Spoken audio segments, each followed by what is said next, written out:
is to run alongside Pond Street. There's a what they call a cycle track, essentially an extra wide sidewalk as part of the construction project that would take it up to Market Basket, and then somehow work through the Market Basket parking lot, and then back behind that there is a trail that would get us over to some small, very quiet roads that we would run along. There's also, in many cases, there are other options. Like there's an option potentially of going through straight across Pond Street. There are some wetlands there to deal with, some other private property issues to deal with, but then we don't have the Market Basket parking lot to deal with. So there are a couple of things where it's a matter of where we can get permission to build the trail, where we can get permits to build the trail. But that will come over to, let me see if I can get this larger. I can't read the street names here. Yes, and then Mulhall Drive. There's also a cut, it would cut through where the road, it's only a paper road connecting them, but then the trail would cut through there. Come out to Cedar Street and take a slight jog, and then it's heading up to the high school here. This is all underneath the power lines. I don't know if you're familiar with the Milford Trail. As you get close to Holliston, it also runs under the high tension power lines. So it's not something that is completely new process for them. We would then go through the high school property, and at some point, this is probably not accurate for exactly how we would route it because it shows us going right by Devil's Den. We'd probably go somewhere more over, possibly onto the property behind the public safety building, over to alongside the Wildwood Cemetery, and once we get to Chestnut Street, we'll put a pin in this because there's also a plan to have an on-street route going through downtown, but the nicer, more recreational version of the trail would then go through the property along Cold Spring Brook. A lot of kids in the middle school go out and look at, was it Pout Rock there, I believe? Not middle, the Mendez School. That's and there when they study Ashland as a town. Pout Rock is there. Very beautiful area, pretty much practically right in downtown. That if assuming we can get the access to that, we then have the wettest portion of the trail, which is following along Cold Spring Brook into the Ashland State Park. This is showing it not going through anybody's backyard. It might make an easier trail if we did. We haven't talked to those people. But even if it did, it's still wetlands back there. So this is the area where we've got a lot of wetlands to deal with. But it's mostly DCR property, which makes getting landowner approval fairly straightforward. Go across the dam, and then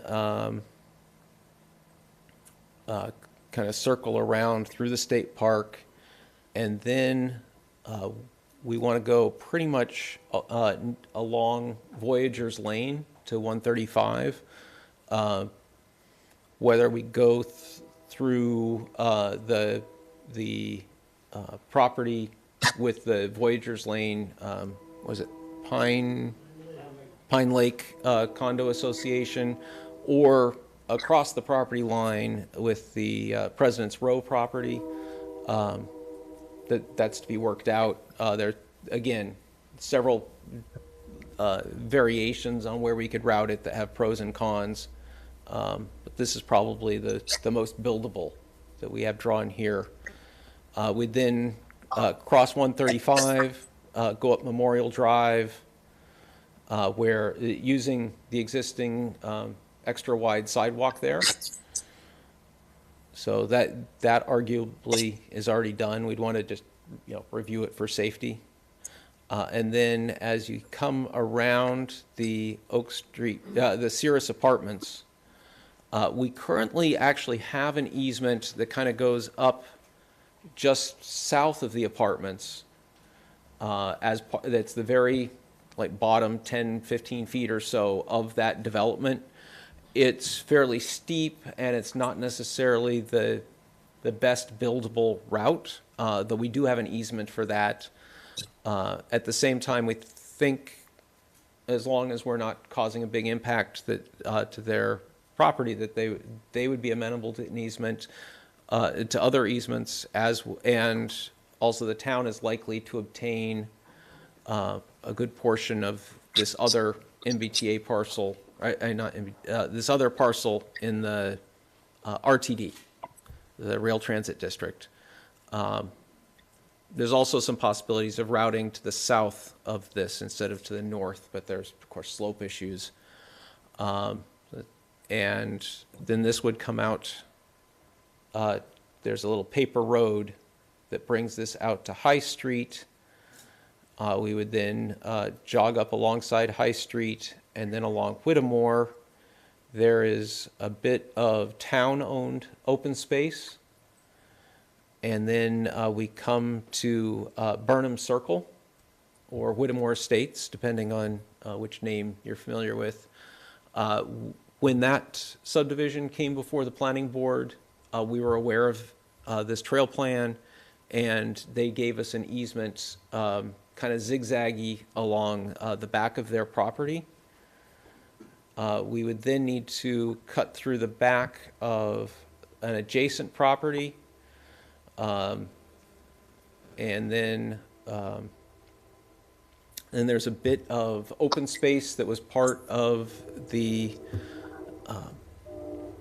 there was a cluster development, and so there's a bunch of open space associated with that, which is off of High Street with Brogden Road and Ridgewood Street.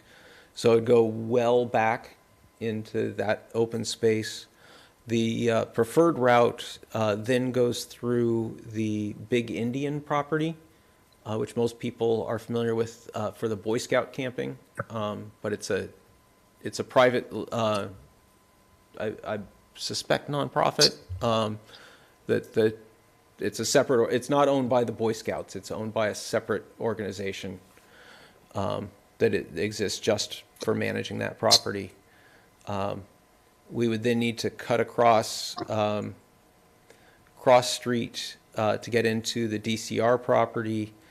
If most people don't realize, Hopkins State Park, as far as property lines, actually crosses Howe Street. So there's DCR property on either side. And really, once we get to that DCR property, it's a question of where's Hopkinton coming in, and then where to meet up best. And so this trail shows staying on that side of it and coming down to Legacy Farms on the Hopkinton side. I'm not sure exactly where Hopkinton is going to actually end up meeting up with us, and whether that's what we would really do or not, but that's kind of the general idea of where the trail goes. So that is what we are looking at. The big concern we have is, should any property along this route come up for development, we would want you to know that we're talking about the trail being routed there. And with that in mind, let me now show you the alternate route through downtown, because you'll notice we did not go over the Trolley Brook Trail, which is a lovely portion of this trail. And so on Memorial Drive, this would be a lot better if I had the satellite view. I don't know that this map has that. Oh, yes, it does. Okay. So coming down Memorial Drive here, somewhere right around in here is the Trolley Brook Trail, which comes over to Magunko Road, somewhere over here. And then on, I'm not sure exactly where it cuts in to Magunko Road, but then you, following Magunko Road, we'd come out onto Cherry Street. Oh yeah, okay, here's the trail.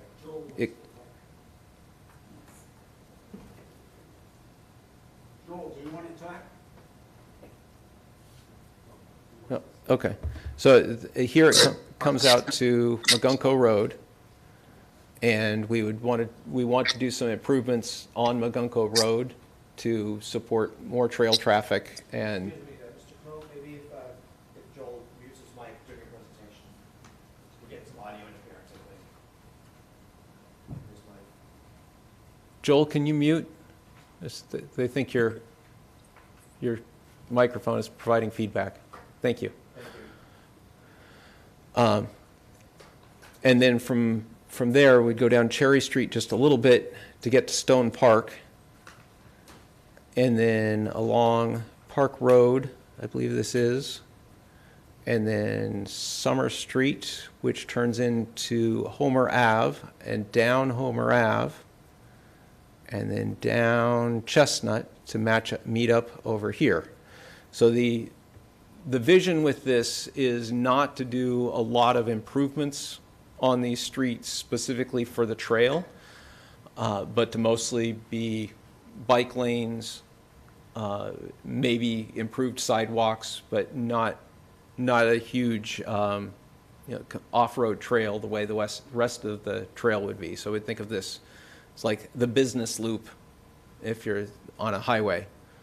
This would be the business loop for the trail. So that is one thing where I know you're looking at a property on Homer Avenue right now. We're hoping to route trail users using sidewalks and bicycle lanes along Homer Avenue. So, and we are not crossing the train tracks, thank goodness. So that is the trail route. I hope I've explained that well. It would probably be easier using the paper map here, but I know that wouldn't work very well for the people at home.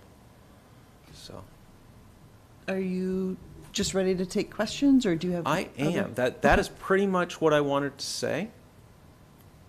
All right, I'm just gonna, actually, obviously a pretty informal discussion, so I'm just gonna open it up for questions. I got a bunch, but I'll let you guys jump in first if you want. Do we get to keep the physical map? Is that kind of like ours now? Okay. Peter, I assume you can find a home for that? Yeah, we have digital, I have a digital copy, but Okay. I'm happy to keep the paper copy, obviously. I mean, my only kind of key question is how to utilize this information for our work and how to communicate with you guys as far as, okay, so for Homer Ave, here's a project, here's what you could theoretically envision might work together with the trail. We somehow need to make those connections, right? So when we have a project, we know. And I feel like we don't yet have that with you guys, where, we have a project, unless you show up and tell us, oh, here's a map, here's what you would suggest we think about, we can't necessarily do it on our own. So I'm just kind of thinking out loud, we need to figure out how to connect those dots. Right. So This that when we is have a envisioned as the project- first step on that, so that you will have a general view of the trail, and you'll think, oh, I think this goes pretty close to where Preston was saying the trail went, and Right. maybe you could ask me or one of the other trail committee members. That's kind of, I don't know that we have a formal process ready for that, because we haven't started contacting landowners about easements, so we're a little nervous about having a specific list of parcels where if we flag them in the development office as if anything comes up with this parcel, notify the trail committee kind of thing. I'm hoping we can get to that point. But the trail committee itself has been asked not to approach landowners directly and leave that to town staff. And then town staff hasn't had the time to be very aggressive on that yet. Other questions? So the areas like the downtown, that business loop, that is there, do you have a kind of mock-up of the model of ideally with the conditions you have that you would want? Or if a project is abutting there and they're going to be ripping up things, maybe we could get that model if we knew what that was? Or at least ask? We had a feasibility study that was done by the Alta Group, which is a big national engineering company that works on trails. That was a number of years ago, before the pandemic. So, and they had some conceptual ideas. We would want to get real engineering on that. My understanding is the town also has some money now for downtown improvements, and I'm hoping they might be able to look into, with that, getting this part of the trail at least properly designed.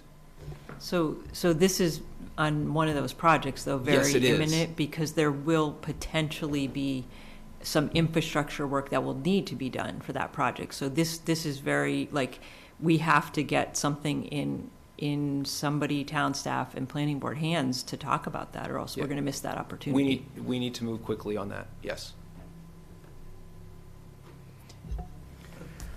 My question is relative to the planning on downtown, like you were talking. I didn't see it here, but I know there is a walkway right by the river and the waterfall. And are there any plans to connect the trail there, or has there been any study to how to incorporate the river into that experience? That would be wonderful, but it's really a very different trail. The Riverwalk Trail is narrower. There are steps, stair steps on it, so it's really only for walking. It's certainly not something that people could take bicycles on. Much of it is not suitable for strollers. It's narrower. But there's a walkway, right? There's Yeah. a plan for that, so wouldn't it be worth connecting in anyways, so people that walk could actually It do would be nice to do that. Currently, this trail does not have anything on the other side of the train tracks. It'd be nice to have a way to get to the town forest, and mountain bikes are allowed in the town forest. So a lot of people would be very excited about that. So does the current trail, I mean, talk about, obviously you're working with Hopkinton and Sherburne to connect on either end. Where are their trail? I mean, I've been on the trail in Milford, like you said, but I've never gone any further this way, So where are they at with their development of their trails? Is theirs? The Hopkinton Trail has had political challenges, I believe. And I don't really want to go too far into that. They've got some land issues, some mostly between getting from Milford up to their new downtown that's just been redone, which includes, if you'll notice, a cycle track next to a sidewalk next to the road. I think they're planning on that being part of the trail through their downtown. They do have the center trail, which then runs back to, I think, one of their schools.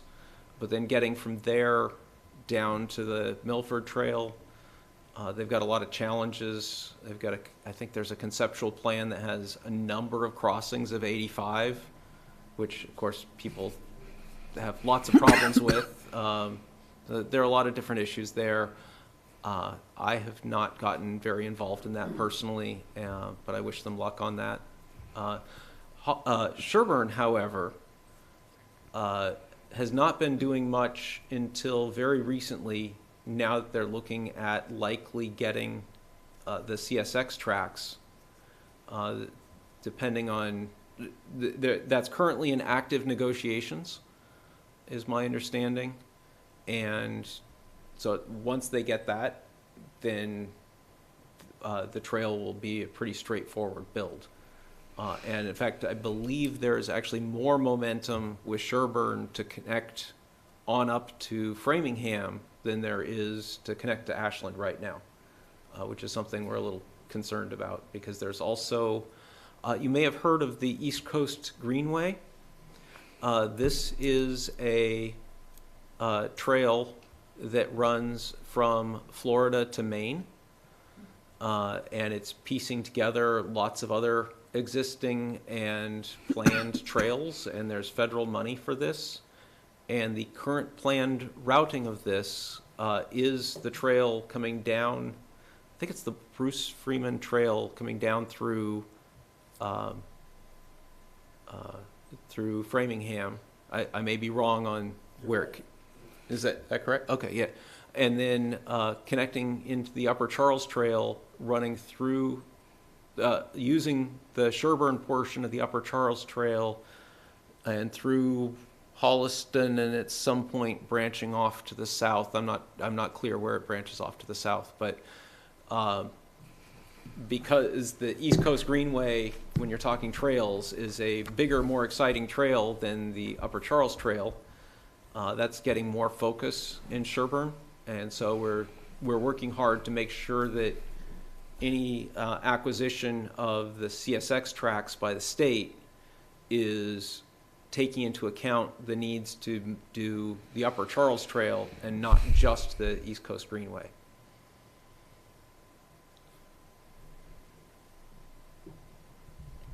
I'm curious, and kind of connecting to what Anna and Kate said, it would be really helpful if there was like a graphical representation of where a bike path is, that we could zoom in when projects come in to understand and really tell your kind of people coming into town with new projects to really explain what this is, because I don't know if there is something that's easily accessible, like the Homer app that we're talking about. Which side of that street is this trail really going to run?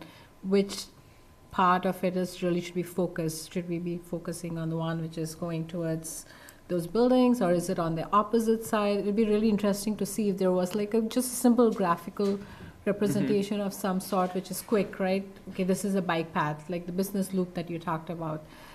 Here are different opportunities that we can share with our kind of people who come to with projects, that let's use that. And I don't know if we have something that's easier, because that was a long loop. If you ask me where you started, I'm sure I will not be able to answer that. So I think it'd be great to have that checklist, if you will. I'm also hoping at some point to do a drone fly-through of the trail, to have a video that you can, so you can actually see where we're talking about going. I think that would be a great way to present the trail. Again, we're a little nervous about some of these things because we don't want landowners to freak out about this when the town has not approached them formally yet. Can I get a clarifying question about that? Like, in terms of jurisdiction, has this been approved by the select board a few years ago? It was approved as a conceptual plan. Okay. Yes. And so is this, I mean, obviously it's part of public record today, but has this map been public record for a few years now? Like, yes. Could landowners in theory see that already? Yes. Okay. Yes. It's not secret. Okay. I mean, I guess I'm sort of reinforcing some of Deepa's points. I mean, to me, it seems like our projects are right on our website. So if you go to the planning board website, you see the projects right there. And I would suggest that we start to be a little bit more proactive so that you guys can see our projects, right? And in theory, you could give us like a monthly or a quarterly memo that says, you've got these 5 projects on your website, here's this map and where they are, and here's what we recommend you think about with the applicant as to how to connect this to the trail, right? So things like easements or parking easements or signage, because even if you don't need an easement, maybe there's a project across the street from here that you would like us to put up a sign pointing to the trail, things like that. But I think we need to be proactive. I think you guys need to come to us regularly and say, you've got these 5, here's a memo of what we need. Yeah. Yeah, this is Tony Lewis, who is also a member of the committee. Yeah. Well, I live close to, hey, Tony Lewis, 34 Washington Ave. I live kind of close to Kate, so I see it quite often. And we have all the data that you want. And I have been looking at the planning board projects and stuff like that. And Peter's been helping me with some of those things too. About, you know, but I can definitely make myself aware of all the projects and update Kate with something like that. But I can also provide you with the full report if you want. If I give it to Kate, could she pass it to the rest of your committee, or board? Is that good? Yeah. So I'll be glad to take responsibility of communicating with the planning board and provide you anything you want. Thank you.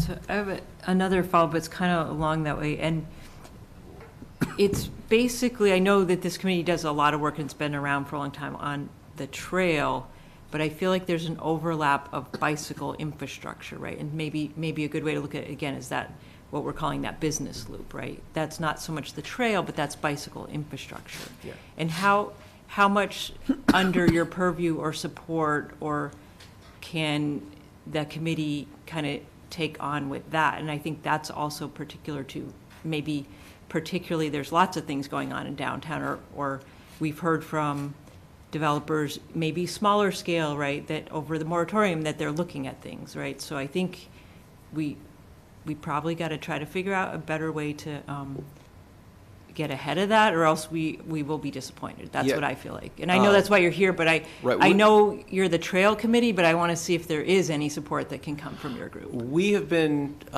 we are very clearly only given jurisdiction for the Upper Charles Trail. I know we've got a number of members who would love to expand into the, and be the bicycle facilities planning committee, but that is not what we are. But you could, in theory, become that if the planning board asks you to be that.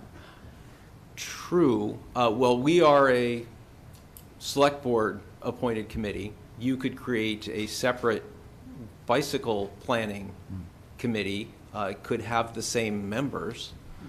Yeah, I don't think creating more But I don't think committees that's- would solve any problem. And I don't think that's the just to right be thing just to be right clear, now, kind of but- what my question was, I was working off of Kate's point and thinking about the MBTA communities issue. As you know, we are an MBTA community. There is state funding available relative to that. And I do wonder if there's, separate from the Upper Charles Trail issue, if there is room for exploring the MBTA component of it and making sure that we have bike paths or methods of transportation from the MBTA station into downtown. And that to me seems very much within the jurisdiction of the planning board, has very little to do with the Upper Charles Trail, but could connect to it through your suggested loop, right? So There's also the possibility that it may be time to rethink the Upper Charles Trail Committee as a committee, because we have reached the point where we've planned out all the routes where we think it should go. We can't go out and get easements ourselves. We don't have a budget to go and do engineering or anything like that. So it may be time to kind of hand this back to the select board and town officials and say, we've done the planning on the trail, and move to having a more general a bicycle and walking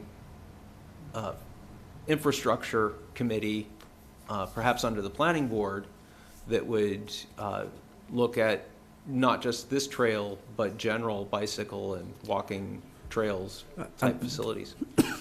That may be a good idea, but I think going back to some of the things that were said here, if your committee feels that you finish kind of the big picture planning, if you will, I think it would be helpful to have at least that portion that passes through the town, that map, and have every section of it with a standard typology section of the archetype of the trail that you envision for that section, and if it changes into another one, so that at least the recommendation would be this is how the trail develops from A to B, and then we can use those typical section profiles to correlate it to a project, because if they go in next to a project, we know that you don't have the 20 feet. Okay, that's, I guess, section A, but maybe on that project you can do section C, which is a walking path, but we know what the parameters are. That would be good to have as a compiled document.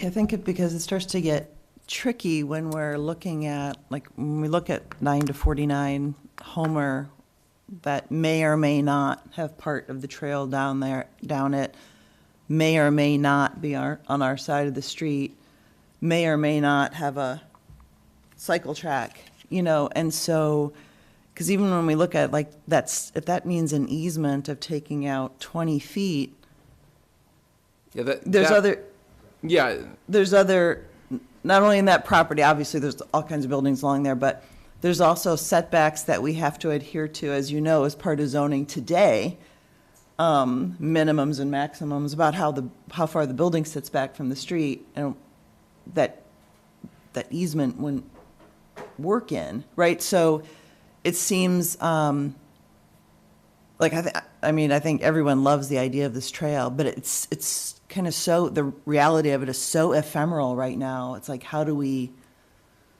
support it in a realistic way? Because what if we plan for a cycle track in front of this property, but really it's not there at all, or it's on the other side of the property, and now we have to, there's in this case, something was created that wasn't intended. I think it would be on the other side of the property, because if you look at the route, Yeah. Stone Park is on the north side, and then following around, going on to Chestnut. It certainly makes more sense because there's no buildings there. As a practical Yeah. practical point, there are fewer driveways and roadways to cross that way. Also, that is likely to, for a long time, be the only route, because probably the hardest to build is the part through Ashland State Park, where you've got all those wetlands. So from the dam down to Main Street, it's all wetlands. That's going to be really tough, both in costs and in permitting with Conservation Commission. So what do you have, like I mean, we have a big comprehensive plan going on right now. Does the Trails Committee have its own kind of, not master plan this way, but hey, in 2025 we want to be here, in 2030 we want to be here, in 2030, like, where are we looking in the distance that this may be, it's starting to be built, say, even just starting to be built? Like, how does that work? Don't have that, because we need to get control over property in order to apply for funding to do the engineering and the construction. And once we got control of the Trolley Brook Trail, we applied for a grant from the state through DCR, I believe. And so they ended up funding a good portion of that, along with some money from the town. And so once we get control of the property, it's a lot easier to move forward, but having... But to that effect, though, so that route that we show, how much of that, or any of it, goes through strict private property? There are a number of places where it goes through private property.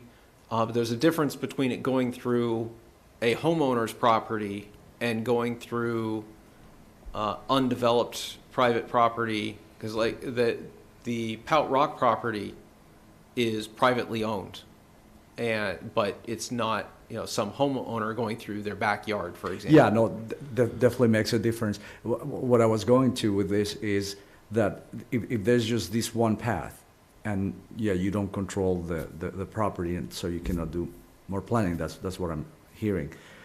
But if some of that private property one day says, no, that's not gonna happen here, my sense is that the whole planning should have like a plan B of alternatives, so that it's not just a maybe, and then one day you get to here, and then you cannot connect to there because that property Well, is not gonna go. If you sat in on our meetings, you would know that there is a Plan B and a Plan C and a Plan D, and in some cases a Plan E for specific sections. Where, if we can't go around the property this way, we go around this way, and, if we go through, the very distant backyards of these lots, we could do it this way, or we get an easement through the property owner on the other side of that. There are pros and cons, and, we've talked through all of this. Well, that's great, but Yeah. that it would be great to see that the report, a report or something more tangible, right? To Well, see the options and I with mean- the different proposed type of pathway, so that at least there's something concrete that you can say, okay, I mean, the let's problem is investigate it's all that. aspirational, right? You guys, no Yeah. offense, you guys have zero implementation authority. Right? Exactly. That is You are actually a very big literally problem. you're designers of Plan A, B, and C, and you have zero authority to actually make it happen. And so I don't think, again, no offense, please, but to me, it seems like if you guys, I look at you as informational, right? You are a committee that can tell me where all the potential paths could be. But as a planning board member, I struggle with what I can do with that, because none of it is real until it's implemented.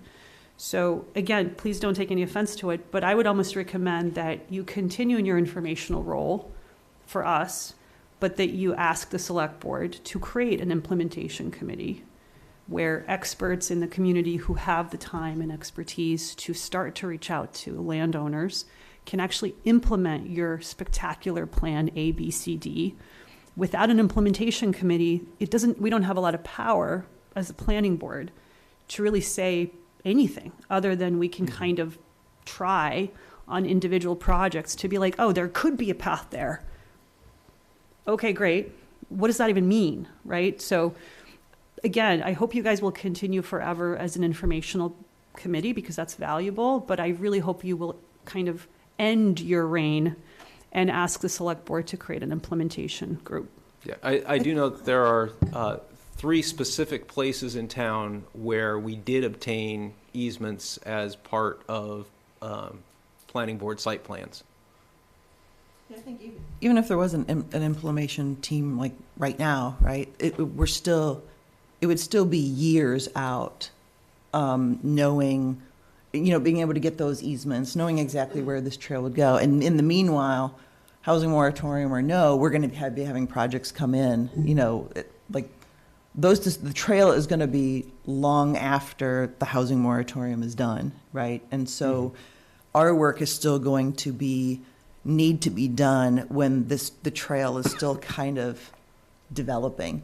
So I guess my thing is what is the ask? Is it as simple as, hey, when we have a project and we check our project and, hey, this one's on the trail, reach out to the committee and say, do you guys have an opinion on this? Can you give us a little feedback about where things stand now?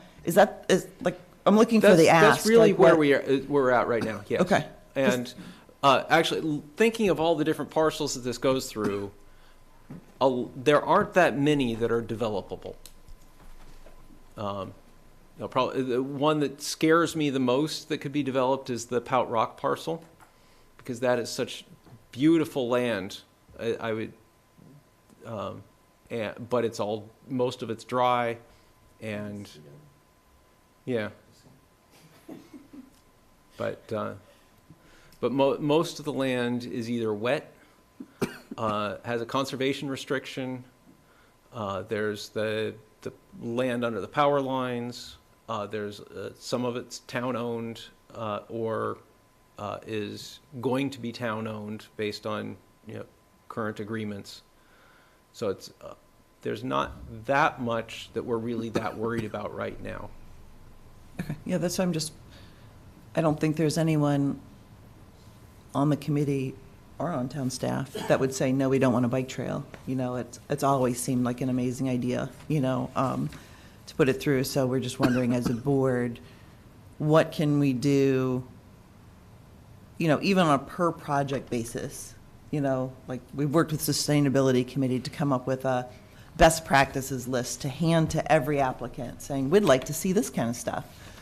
You know, and this seems to be kind of, in a way, part of that process. We already have bike racks, you know, on that list, right?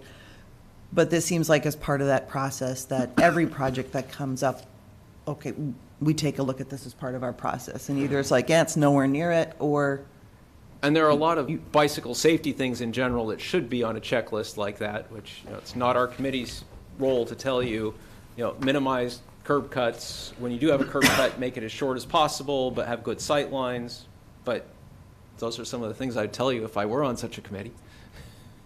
Well, I think would But I always think be you know interested that. in having Yeah. that information. If, you know, if you have obviously a knowledgeable point of view, just saying, we would like to see these on projects. Obviously, we need to balance those out with police and fire, and who may have a different opinion in some cases, right? I don't think in the visibility, but in terms of how big the curb cuts are Yeah. and things like that. But we would be interested in that list. We'd be interested in that list. We're always happy to look at a list from a different area of expertise. So feel free to I mean, we provide your also have the design suggestions. review committee, right? So Mm-hmm. we have a committee that's design oriented. So like in theory, you could also partner with the design review committee. You could go to them and say, hey, the planning board has this project.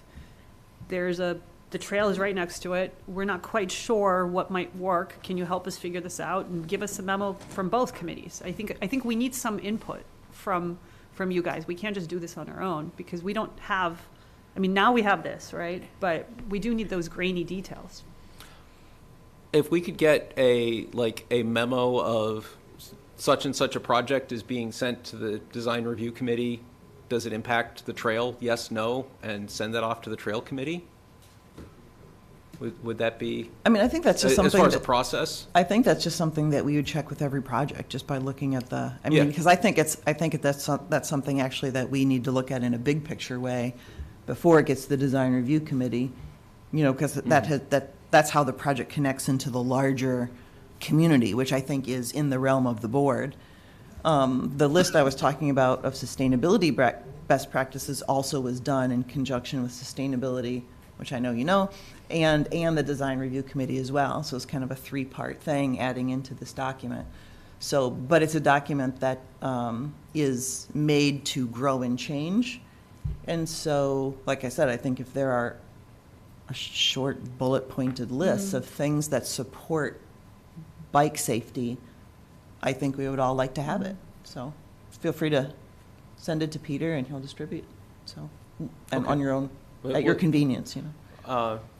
As a committee, we probably won't do that, but I'm sure we've got some individual members who are listening. I see Joel has his hand raised, and he could go on and on and on about that. Well, I think we have just a few minutes left of this conversation, but I would love to let Joel, he's hanging out. Sorry, Joel, I haven't seen you hanging out online there if I missed you. Am I good to go here? Yeah, please do. Okay, a couple of points. One, I just want to say this to me was a very positive conversation. I mean, what we're really asking for without all the details and the elevations and the who's going to be responsible for this, that, or the other thing is to improve the communication between our committee, the master plan that we have for the trail, and the planning board. The more we communicate, the more effectively we can try to reach the goals that we've set for our committee. And hopefully the planning board will have some latitude to give that some consideration as projects arise. So I just want to say that, I think just where we've gotten to here has been very positive. A couple of other comments. I very much understand if you look at the difference between what our role has been and what a typical permit application, a building, a development project. When a developer comes in, they come in with funding behind them. They come in with detailed specifications, engineering drawings, sign-offs from the conservation committee, and all kinds of other detailed information. We can't do that. Our next step is two things. One, the acquisition of the land we need, and that's what is not within our purview. We're waiting to work with the select board to begin the process of land acquisition. So until that time, as you know, we can't just go marching around on people's private property with engineers in our back pocket, having them draw up sketches for us. I mean, we can't do that. It's somebody's property. It's not owned by the town. So, we're very much at a point where we're looking to the select board and to your committee as well to, we don't even have GIS maps drawn of these, of the trail that, you call it an aspirational. Well, that's fine. Any label is good. We'd love to have some support for GIS mapping to provide a better quality map than we currently have. You say, can we get details on even going down Homer Ave about how wide the trail will be? I think that's going to be a much more detailed discussion with engineers, with the traffic safety committee, the select board. We can draw a little picture and show little bike lanes on Homer Ave. It's meaningless. We're not at that point yet, but that doesn't mean that if there's a project on Homer Ave, you shouldn't have an awareness that this could impact the trail. What to do about it, what you can do about it remains to be seen. So I just want to be clear, it's not that we're not seeking the same level of detail and specificity you're calling for. We very much are. But we're just not in a position right now. Our goal is to work with the select board to move this project along. The other thing, I'm taking off my chair of the Upper Charles Trail Committee hat and just in 22 words or less, putting on my Ashland Bike Club hat. I founded a bike club as part of the process of lobbying essentially for these bike paths around our region, not just in Ashland. And we've got over 100 members now, and it's a mailing list of some 500 people. We get people riding with us from neighboring states. They come from all over the state to ride. And during that process, I have built something close to 400 to 500 different bike routes. And I'm sorry to say that we very, very rarely bike throughout Ashland. There's too much traffic. There's not enough planning for bike safety. And I would love to see, and it's beyond the scope of the Upper Charles Trail Committee. Our charge was to plan the Upper Charles Trail in Ashland. That's it. And other towns and cities like Framingham I believe, just reconstituted their bicycle and pedestrian advisory committee. It would be great if we had such a thing in Ashland. There are people with individual skills, but having a more formal structure, I think, would be very beneficial. And whether that comes from the select board or the planning board or exactly how that would come to pass, I think it's a great idea. I think it's really important. Just one last quick thing on, I lobbied very hard in the downtown project. People were very excited about the idea of wider sidewalks to provide outdoor dining. And we ended up with not even bike lanes on Main Street. Right in our downtown, you can't bicycle through there safely. And the promise that was made at the time, which is probably still, on the agenda, was for, to mark the road to show that bicycles can use right in where the cars go, shallows. But it's the more recent studies are starting to show that they may make it actually more dangerous than safer. So we've basically not put real safe bicycling, not for bike club people like me, but for families and young kids. I don't think any responsible person would want a kid riding down Main Street in Ashland at any time of the day. So we basically dismissed it already, and I just feel bad about that. So I think maybe if there were a committee rather than just one or two voices speaking up on a given area of town, maybe they would have a little bit more sway with the community and have an opportunity to be heard. Anyway, Thank you very much for this, though. I think, like I say, I think this has been very, very positive, and I think we need to do more of this communication so that everyone understands what various projects are going on in town and what impacts any changes might have on those projects. That is exactly what the planning board is trying to do while we have a slightly lighter schedule than we've had in the past good many years. So unless there's any final comments, I'd like to thank the Upper Charles Trails Committee for giving us your time, squeezing into our audience there. I know it's hard to find a seat. And please know that we'll be reaching out to you when we have questions, and please let the communication run the other way as well. So, Thank you very much.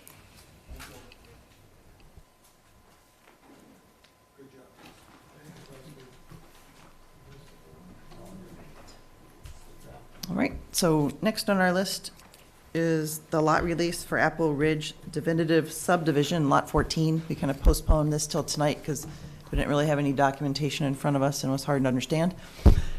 Peter, my first question, even after your memo that you wrote, is what is the re-release? This is a re-release. We know the house is built. It's been sold, right?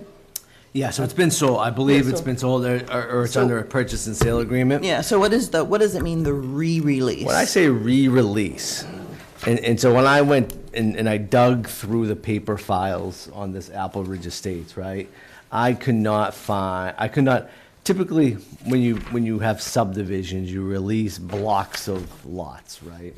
Lots 1 through 5, 5 through 10, you kind of, as the developer rolls through the subdivision, as just as a state. I believe this lot most likely was released at some point in time. However, that documentation was missed, it wasn't recorded, it just disappears, right? It could be here in Town Hall, it could be in a filing cabinet, I don't know, but I couldn't find it when I went back and looked at it. So when I say re-release in my memo, I mean, there is a likely chance it was released. However, the main thing is if it was released back in the early 1990s, even if you found that release, you couldn't take it to the Registry of Deeds and have it recorded because it's greater than 20 years old, right? And so that's why I'm saying so in my memo, I said it's a re-release. In theory, we're releasing the lot. And in this case, Alvaro, who did write the memo, by the way, I'm not going to take credit for anything I don't do. As everyone knows, I wasn't here. So Alvaro did a great job, and Alvaro, our new assistant planner, kind of spearheaded this research.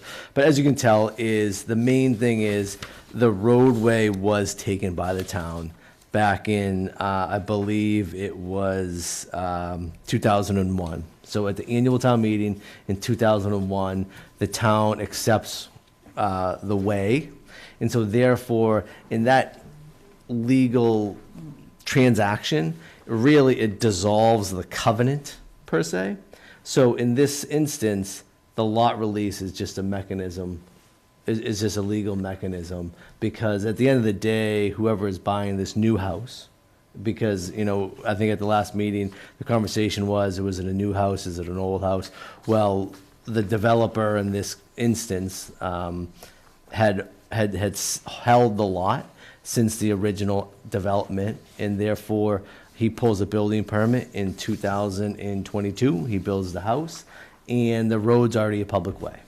However, whoever's doing the title search for the mortgage company for the new buyer finds that, okay, back in the early 1990s, there was no lot release recorded, right? And so therefore, that's the mechanism they're looking for. So basically, in general, when they're starting these title searches, they can't follow the paper trail back. That's correct. There's a missing link in the paper trail, which is the lot release. And so therefore, this lot release is theoretically is going to be plugged into that link, that chain, and it's going to complete that chain. Does anyone have any other questions on this? Okay. Seems pretty straightforward. Okay. The only thing, what does the motion on this sound like, Peter? We are motioning to Release the lot. re-release or just release the lot? I would say release the lot. Okay. So If there are no further questions, I will make a motion that we release the lot, which is, oh, I just lost, 42 Wilbur Drive in Ashland. And- 1 minute, I'm sorry, I just put my papers away. I would go further, and Yeah. I would say Wilbur lot as shown as Lot 14 on the approved definitive subdivision plan, Apple Ridge Estates. I'm trying to find that in the notes here. It's right here. All right, so I will make a motion that we release Lot 14, which is 42 Wilbur Drive, in the Apple Ridge Estates. Is there a second? Second. And a roll call vote. Anna Tesmanitsky, aye. Marcelo Hona, aye. Catherine Jersey, aye. And Tricia Kendall, aye. All right. Done? Is this something that then we'll need to sign, Peter? Yes, I have it right here. Oh, Except that when we printed it out, we did it on the double side, and because I have to notarize it, I just have to reprint it downstairs because I can't notarize the back of the signature sheet. Okay. Because for the recording purposes at the registry of deeds. No, we should sign it before we leave tonight, Yes, though. I'm gonna take care of it. As we're moving through the next hearing, I'll reprint it. Okay. But yeah, we're ready to move on. Okay. Thank So you. then the next item on our agenda, I think, is the public hearing for 9 to 49 Homer Ave. Do we have anyone? We have Ron Bork, Okay. who is the architect. He's not joining us in person. Okay. But Ron, obviously, I can give a quick update, and we can kind of go from there.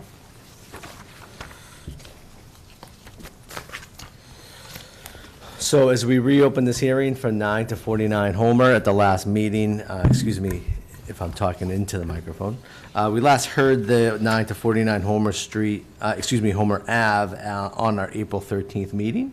And one of the questions was, and I believe it came from the planning board, is how did they get to their actual current design? And so the planning board did ask the applicant and the architect to help tell the story on how did they get to the final design as a one-building proposal.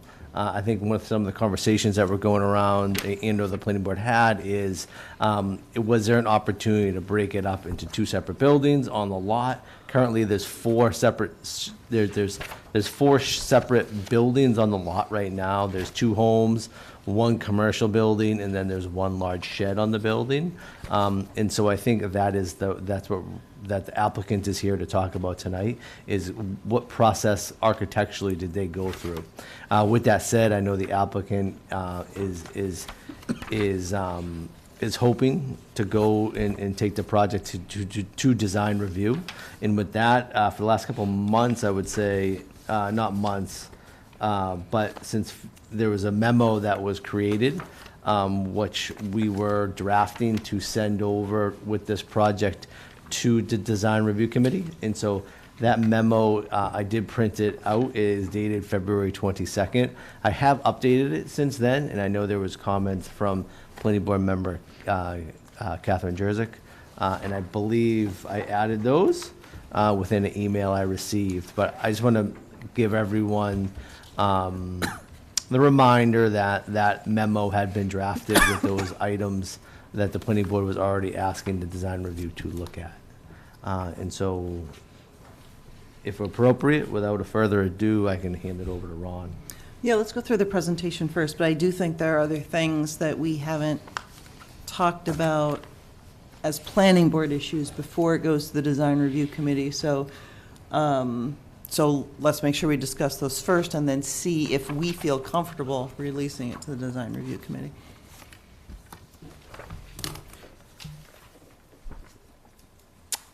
So Ron, I am going to share my screen with you. Excuse me. I'm going to make you a co-host, and so you now have the ability to share your screen, and you're more than free to address the planning board.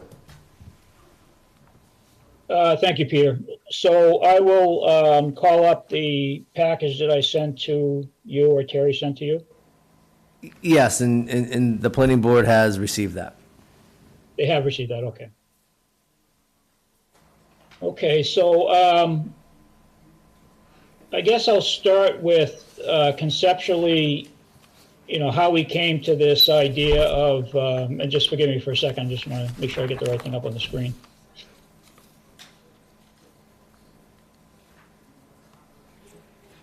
Of how we arrived at the notion of a single building versus multiple. And I did a recreation of some sketches that I had done. Unfortunately, I don't save all my trace. It's my method of working is, this was 6 months ago, and I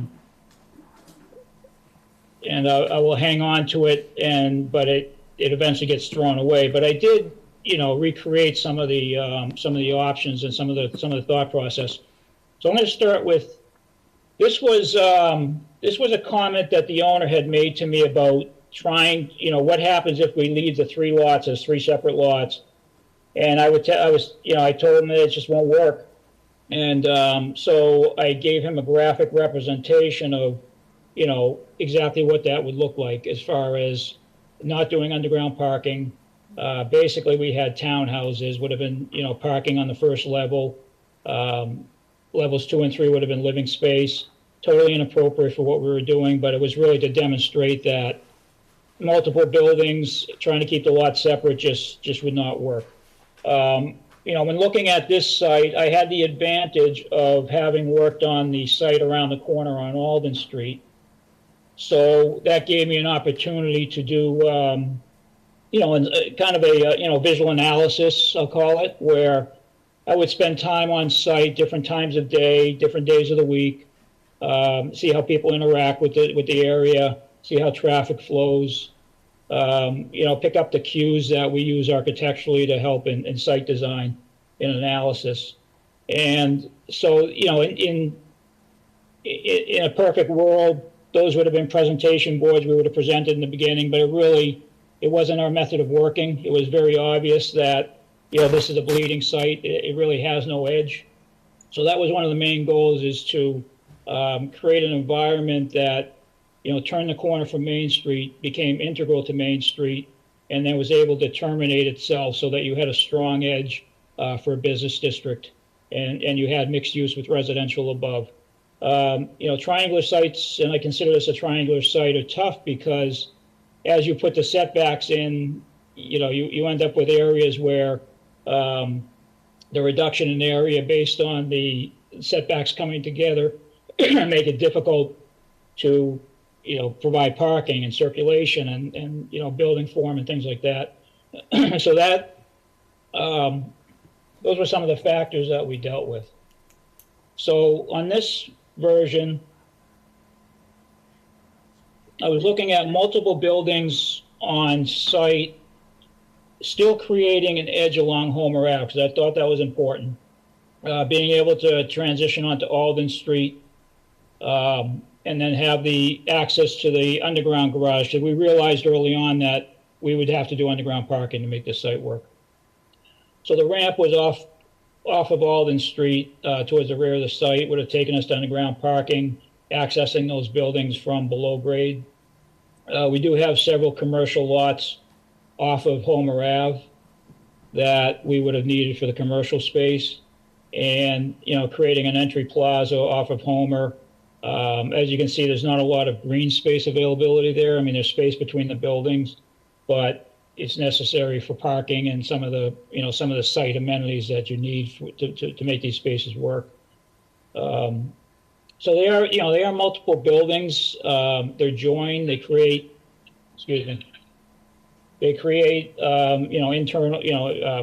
exterior plazas in some instances.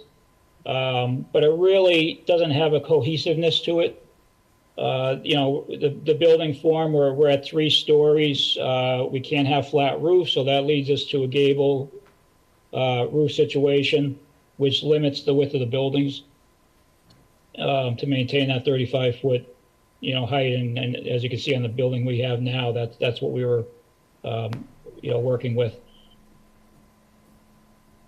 Oops. Ron, I'm going to share my screen. I'm sorry, just because we couldn't see it. So just hold on a sec.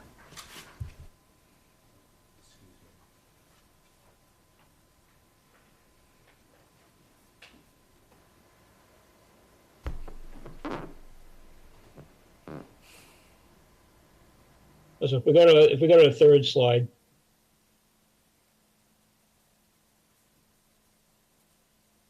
So this started to address, kind of moving things to the perimeter.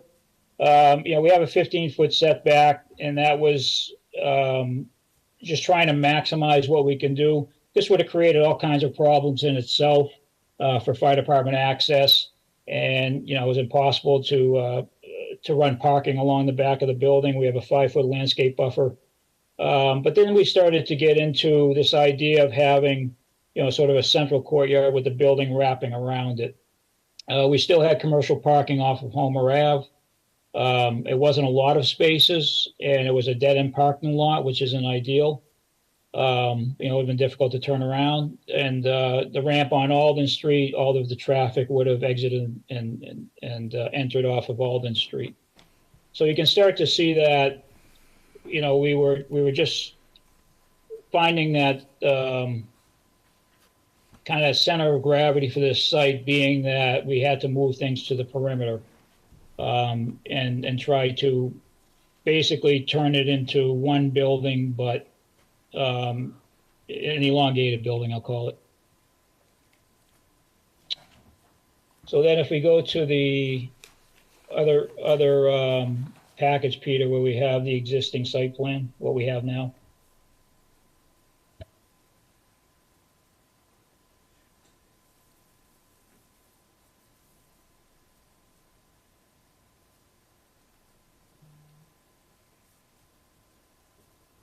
But I guess if the question is our thought process, it really was driven by trying to create an environment, a business environment that was comfortable, that had a strong presence on the street, but also gave you, sort of a sense of a scale that you could walk into these sort of bay areas and into these businesses and feel like you were in a boutique business. The landscaping, I think, really helps to drive that feeling of having a sense of place within that sidewalk.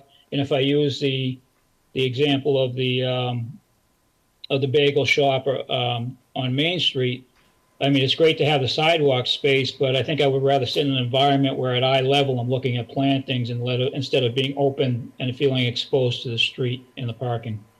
And that was, again, one of those elements you look at and you say, okay, this is nice, but not quite what we want to accomplish. So then when we look at this form, now we started to pull it in when we started to get into the reality of trying to fit the parking on the surface. We have the underground parking. It was a matter of, again, we're working with almost a triangular building underground, so trying to make the parking work underground, working back and forth with the plan elevation site, and trying to maintain that 35-foot vertical height while not having flat roofs, and just trying to it's a continual massage, right? So we're massaging this thing. We've been massaging this in our discussions as well, and that's the natural part of that process, right? Where we've taken it from things that don't work. Now we've gotten to something that we feel does work. And every interaction we have, we're making it a little bit better. So, I'm hoping that answers your questions and is acceptable to you. So on this plan also, there was a discussion about providing additional park space. And if you look at the upper left corner of the red box, there was an area there that I had just designated as seating. And it was sort of an unprogrammed space. But I think an opportunity in that discussion we had to look at this and to also address the relationship or the acknowledgement of the building across the street started to come together. If you go to the next page, Peter.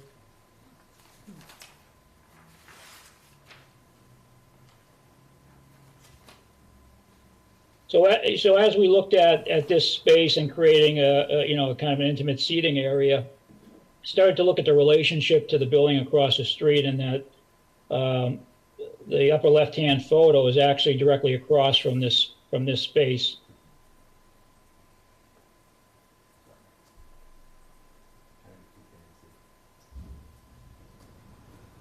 So you can see that, you can see the pattern materials, the Quincy granite, different colors. You can see the base material, how it does have the, the 4 or 6 inch curbing.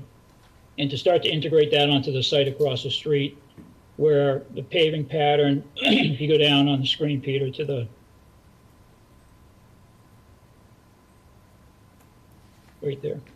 So that's just a blow up of that area, but it'll give you a sense of how we could take that material and pattern and utilize it in the flooring of the little pocket park.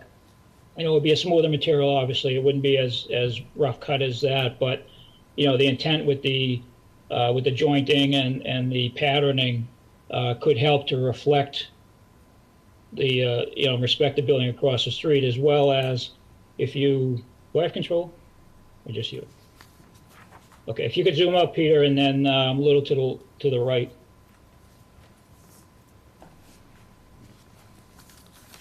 So you can see the seating canopy precedent would really be the form that we could use to cover the seating on the right-hand side.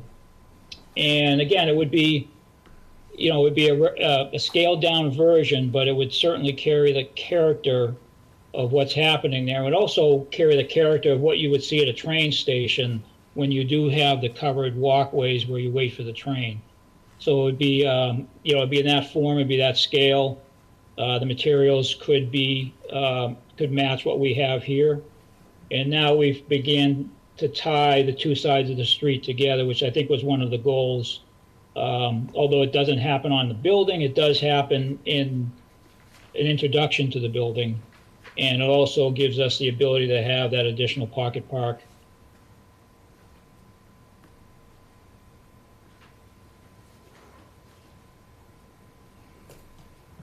Does anyone have any questions about that so far? Just a couple of comments and a question. I think the process seems very logical to me, knowing the difficulties of the site. And the solution that's being presented, in my view, it has benefits on both sides. It's really addressing the street, which I think is important for downtown, but it's also taking the large buildings further away from the neighbors, which other options shown here would be very intrusive into their view line. So I think it's successful in that way.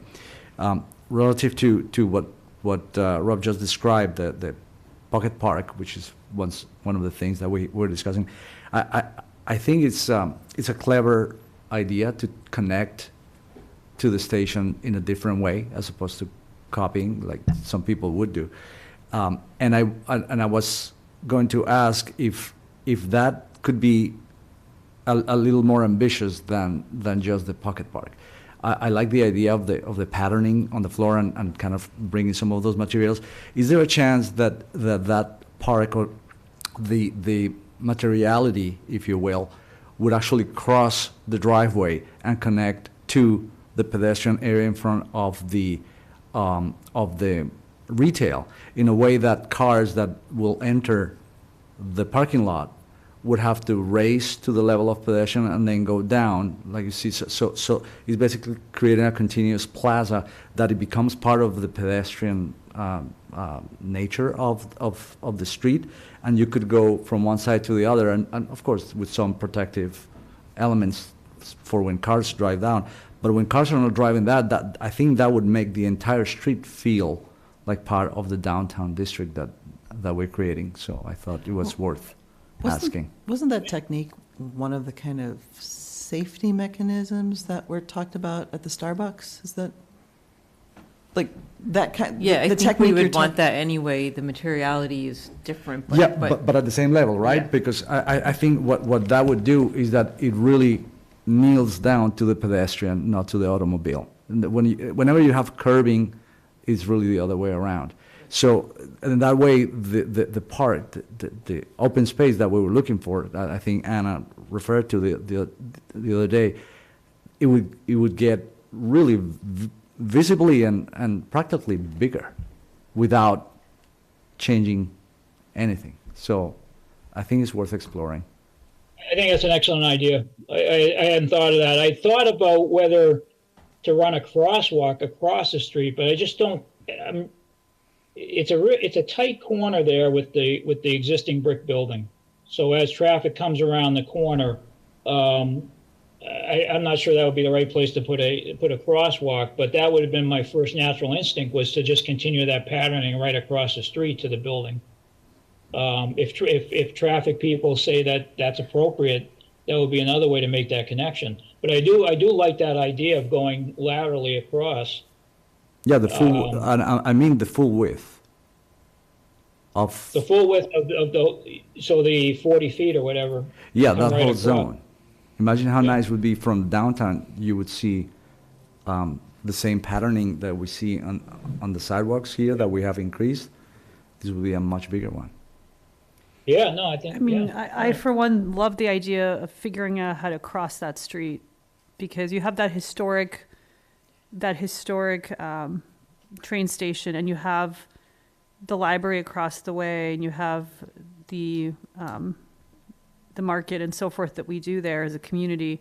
I mean, if somebody lives in this building or comes to shop at this building, wouldn't be tempting for them to cross somehow and sort of see the activity on the other side? How to do that safely is a great question, but I think it's certainly worth exploring. Yeah, I think that needs to, like I'm not sure, right? Because I would want to, all the work that's been done at that intersection for the downtown work, I'm sure obviously crossing and safety was a big part of that. And so if now we put another crosswalk a half a block down from the crosswalk that's been studied and established, I would want to make sure that we're not making the call on that, and that it's wrapped into someone who's working on the downtown project, those engineers, or our third-party consultant took that in mind as far as safety goes, you know? I agree. I think that the nature of what can be done, optimized inside this property, inside this submission, is what this project has more control over. Going beyond trying to impact the downtown project that's going on, I think that the sidewalks, if I follow what you're saying, Tricia, they've been laid out by engineers. But that's for what a I reason. assume, right, with all that So- money being spent. So I get what Anna, I get what you're saying, but if that building was a train station or a public building, I guess it would be different, right? It's a private office, so really you see it. It's a very small road, so it's very easy to see. But having a wider pocket park for all intents and reasons right in front of it would be a better way to admire it than being right next to it.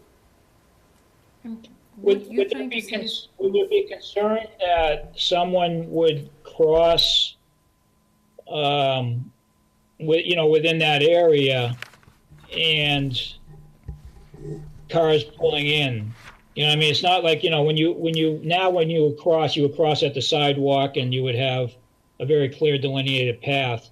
If there's a 40-foot area that people could just cut across on, is that a danger with traffic turning in and out? Yeah, so that's something we would want looked at beyond our board. What, Deepa, you were going to? and what I thought Marcelo, you were trying to say is the materiality continues from one end to the other versus really creating walkways or that connecting pathways. Yeah. Is that what? No, what I'm saying is that the entire material Visually connects. No, and physically. I'm saying that Okay. this is like what they were doing at 501. If there's enough elements blocking Okay. cars from crossing, obviously, just bringing it up to the level of the pedestrian would make the car that's coming in Yeah. have to slow down to go around. Got I don't know the technical details. I'm just thinking that it would be worth exploring to see if technically of course, it has to be safe. So if, for whatever reason. Yeah, you do see that in parks that cross roadways where they will elevate the entire surface so that you have I'm not going to call it a speed bump, but just an elevation change so the driver, there's no way to not be aware that you're going onto a different surface. So I think there's precedent for it. I'll certainly look into that and see if, what sort of the criteria is for it. Okay. I think the traffic people would definitely need to look at it, but it does seem like using that material is almost like a rumble strip for the car that would help you slow down. But just quickly back to Anna's thought about crossing the street, I think in the downtown project, there's still only going to be a very narrow sidewalk on this side of the street, right, at the adjacent building. So I wonder if there's an opportunity to cross the street further down, like maybe near the main entrance of the building, and extend the sidewalk from the train station into that kind of green space you see in the top right picture on the near side of the old train station building. Extend the sidewalk out of the page towards us there and have a crosswalk out of the center of the building. Then you're further down away from the corner and away from the intersection.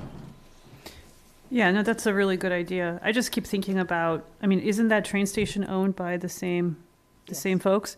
So there's a kind of a long-term concept there to consider. And if the applicant and the planning board are going to have a continued kind of relationship in building this area, to me, these are interrelated, and there's some kind of beauty to me between this project and this kind of historic station across the way. Whatever happens there, again, is a continuation of that story. It'd be good to figure out how are people going to naturally want to enjoy this space and connect it to our history in downtown Ashland. I think that's a possibility, but to me, the things I'm more interested in, as we mentioned last time, is putting the utilities underground and continuing that with downtown, get rid of that pole that's right in the middle and could cause accessibility issues. I'd rather make sure we cover all our bases on our side of the street before we worry about, it's not a restaurant, it's not not for now, that we worry about the other side of the street. So that's kind of where I'm at. So I would like to know where the thought is on putting the utilities underground and continuing the downtown, what's being done with downtown, get rid of that pole, so that we're really cleaning up this side of the street while we're there. I think there's other things we want to talk about tonight too. We haven't talked about affordability in maybe ever with this project. We want to know where that is. I'd like to know what the story is about the 3 units. There's 3 units on the ground floor, and if that's just to get the number of units in, or if there's some other thought about those 3 ground level units. And I'd also like to, I'm just throwing all this stuff out here at once so people know where I'm at. And I'd also like to just go over, in the application, it talks about description for relief sought. I'd like to know what the relief is being sought on this project, so that we make sure we go over those and understand them, where it's at. It seems pretty specific, but in a way it was a little unclear what's being sought here. So where do we want to start? Where's the thought on the telephone pole and putting the utilities underground?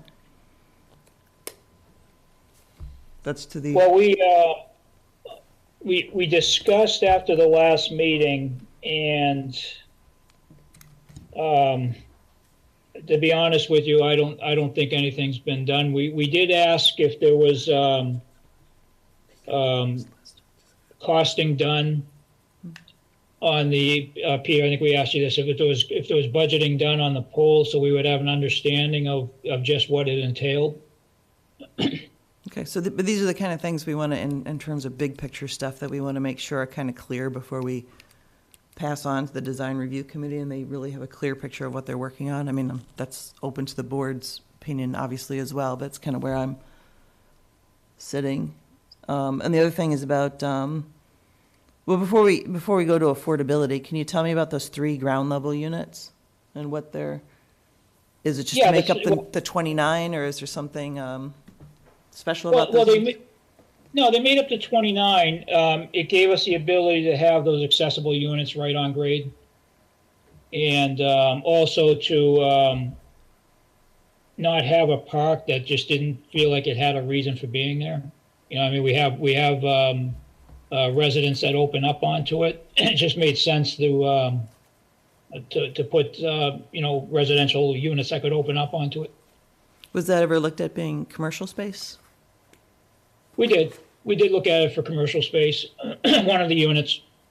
But we just chose to make it residential. Thoughts on that from the board? Residential, commercial? I think on the back of the building, having a successful commercial site is probably Tricky? tricky. I think putting ice on the little park seems appropriate to me. Okay. Like, Yeah, it's just something we hadn't talked Yeah. about before. Does anyone else want to? Kevin? Is that, I forget in this district, but there is one unit that faces Alden Street, so would that be a ground floor unit, residential unit on the street? Is that part of this zoning district? I forget if that's here or just other places we've dealt with, so maybe that's part of the relief being sought. Do you know that answer, Peter? Not off the top of my head, I gotta look at that a little bit deeper, so, but I'll take that into account. But otherwise, the two that are kind of buried in the back of the building, I think. I mean, that's a make really, perfect really sense to good be point. residential. That's a good point from Kevin, that I was not aware that there's gonna be residential on Alden Street, if, on the first level. I thought it was all in the back. Yeah, and I'm not sure how we did some things with the bylaws about that, but obviously there's other, So I The- think it can go, residential can go in the back if it's behind commercial, and you are not supposed to have residential on ground the level ground floor. residential. Unless it's behind, like Yeah. this is, on the Homer side, so that's it. But if- I guess the yeah. issue is that it's a triangular site, so the back is kind of the front on the Hard, street, I guess. yeah. There's not many ways to go around it, you know. It's a Oh. tough site, yeah. I mean, you could just have less residential on that corner. I'm sorry, I didn't catch the conversation. So you're saying that you can't have ground floor residential on Alden Street? That's is- what there is something in the bylaws about that, and the questions we're having are, like, on a triangular site, how does that work? What's the front, what's the back? But that's something that needs to be looked at for that one unit on Alden Street. Okay. So Peter will pursue that as well, right? that's correct. And can we go through then, like, what the other relief is being sought exactly? So number one, it's site plan approval. Then also, it's a special permit for the flat roof. This is not a total pitched roof. There is a portion of that flat roof, so that's the way it was proposed. Okay. And so with that said, and then obviously special permits, looking at, this is ADDC. If I'm reading the map correctly, in multifamily dwellings, 3 or more dwellings, it would require a special permit. Right, but in the description of relief sought in the application, it talks about parking spaces, but it seems to then say that they have the number of parking spaces, so I don't know why that would be under description of relief sought. So Is there, any- the compact spots, we do not have that in our zoning. And- Okay. It And doesn't- I don't think we should ignore discussion of those things, because I think what I think we should ask about that is, what would this be by right, right? Like, is it taking down units, and would that be better for? Yeah, exactly, like, it's not listed. But we should ask those questions. Yeah, that's why I'm asking, like, what is the relief being sought? It talks about parking, but it seems to say the number of parking spaces is okay by the bylaw, so then there would be no relief, right? So are all the parking spaces, at this point, I think it's still 9 by 20, right? Are all the parking spaces 9 by 20? Like, In my opinion, yes, they're all 9 by 20. they're all 9 by 20, okay. And I assume, I mean, that'll go through third-party review and stuff as well. And then there's, they talk about in the description for relief sought, they mention a couple of times the number of floors and height of the building. Why is that in there? This building is 35 feet, the regulation is 38 feet? It's 35 feet, so this meets the regulation, so I can't speak to that. So I don't know why it's in description of relief sought. So who filled that one out? Can the applicant fill us in on that? I think the attorney, Terry Morris, who's not present tonight, is probably the Okay. one to answer that question. That is, Terry Morse's name is Okay. Yep. is listed as And the... I'm happy to double back with him and work on that. Okay, it's just unclear. like, Yeah. You know, very unclear. I think those are good things to clear up. Yeah, because they talk about dimensional standards, I'm not, I couldn't find it, I couldn't find, Okay. I can outline, I can do a memo, or I can ask Okay. Terry to draft a memo to outline the reliefs sought. yeah, and then I think the other question is, and this obviously is less a question for the architect than the developer, is about affordability. We know that 10% is a given. Well, yes, I think number one, we do not have any inclusionary zoning. This is not, the Pond Street overlay, the Pond Street overlay district, when you're doing a multifamily development, requires a minimum of 10%. And so with that said, outside of the Pond Street, we do not have any inclusionary zoning, affordable zoning requirements. However, I will say it is the desire of the town and of the planning board, not to speak for anybody, but, when you have a large development like this come in, that we, at the minimum, request 10% affordability. So when it comes to that relationship and that impact on the shared housing inventory, the SHI, that whole calculation that we all follow so closely, that the development doesn't have a negative impact on the community's SHI.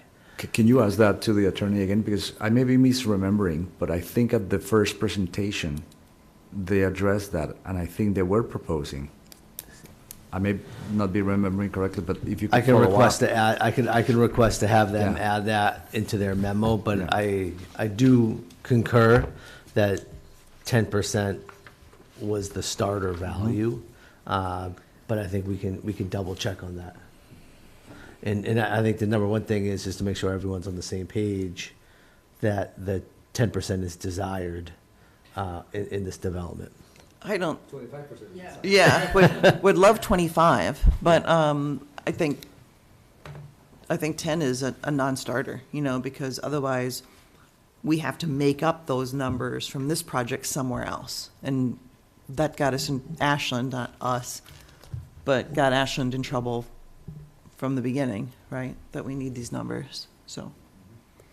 I mean, I will say, we're always like either 10 as a minimum or 25, because if it's 25, we're counting everything. And I'm perfectly okay with something in between. Yes, if it's 15% or 20, we're not going to get the full count of every single unit, but it's better than 10. So I'd like to see how high we can go above 10. Yeah, I think we, in a project this size, Like, if we can't hit 25, can we hit 15? Can we hit 20? I don't really care if we can't count them all. It's just, it's one more affordable unit.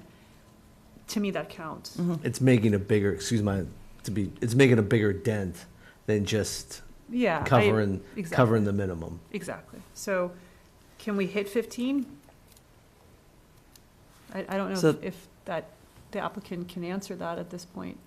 I really can't. I think that's a question for Terry and the owner. And that's something I can bring up to Terry. I can put an email together Yeah. and I just don't want to reach out limit it to Terry. 10 because we can't hit 25. Like, there's a little bit of in the middle there. So are there any other comments, questions, things that are coming up about this project? Kate? Yeah, I do have, so I looked through the zoning again, and in the loading requirements 5.2.3, this makes anyway common sense that you do not want to be backing out on the street. And when we're having commercial, that's going to be vehicles backing out on the street. And we know this is a tricky site. We've already heard that from the police department, the fire department. So I don't know what we want to do about that, but it sort of like brings up the question of a different thing that the developer doesn't look like they want to do, like multiple buildings and you drive through, like there's But when you say backing out, how would you get out when you get in there? They added it. No, that was only for the fire department. Well, at least that's how it was presented last time. No, you would get out through the curb cut, right? But you're not backing out, you're going forward. But how would you turn around if their parking spots are used? I mean, I have to. Well, there's Can we a bring up the turnaround. parking? Can we bring up the site plan again? Yep, I'm sorry, Yep. hold on. You just don't turn around and you stay there and you shop. Well, cars turn around and get out, right? So they don't park out onto the street.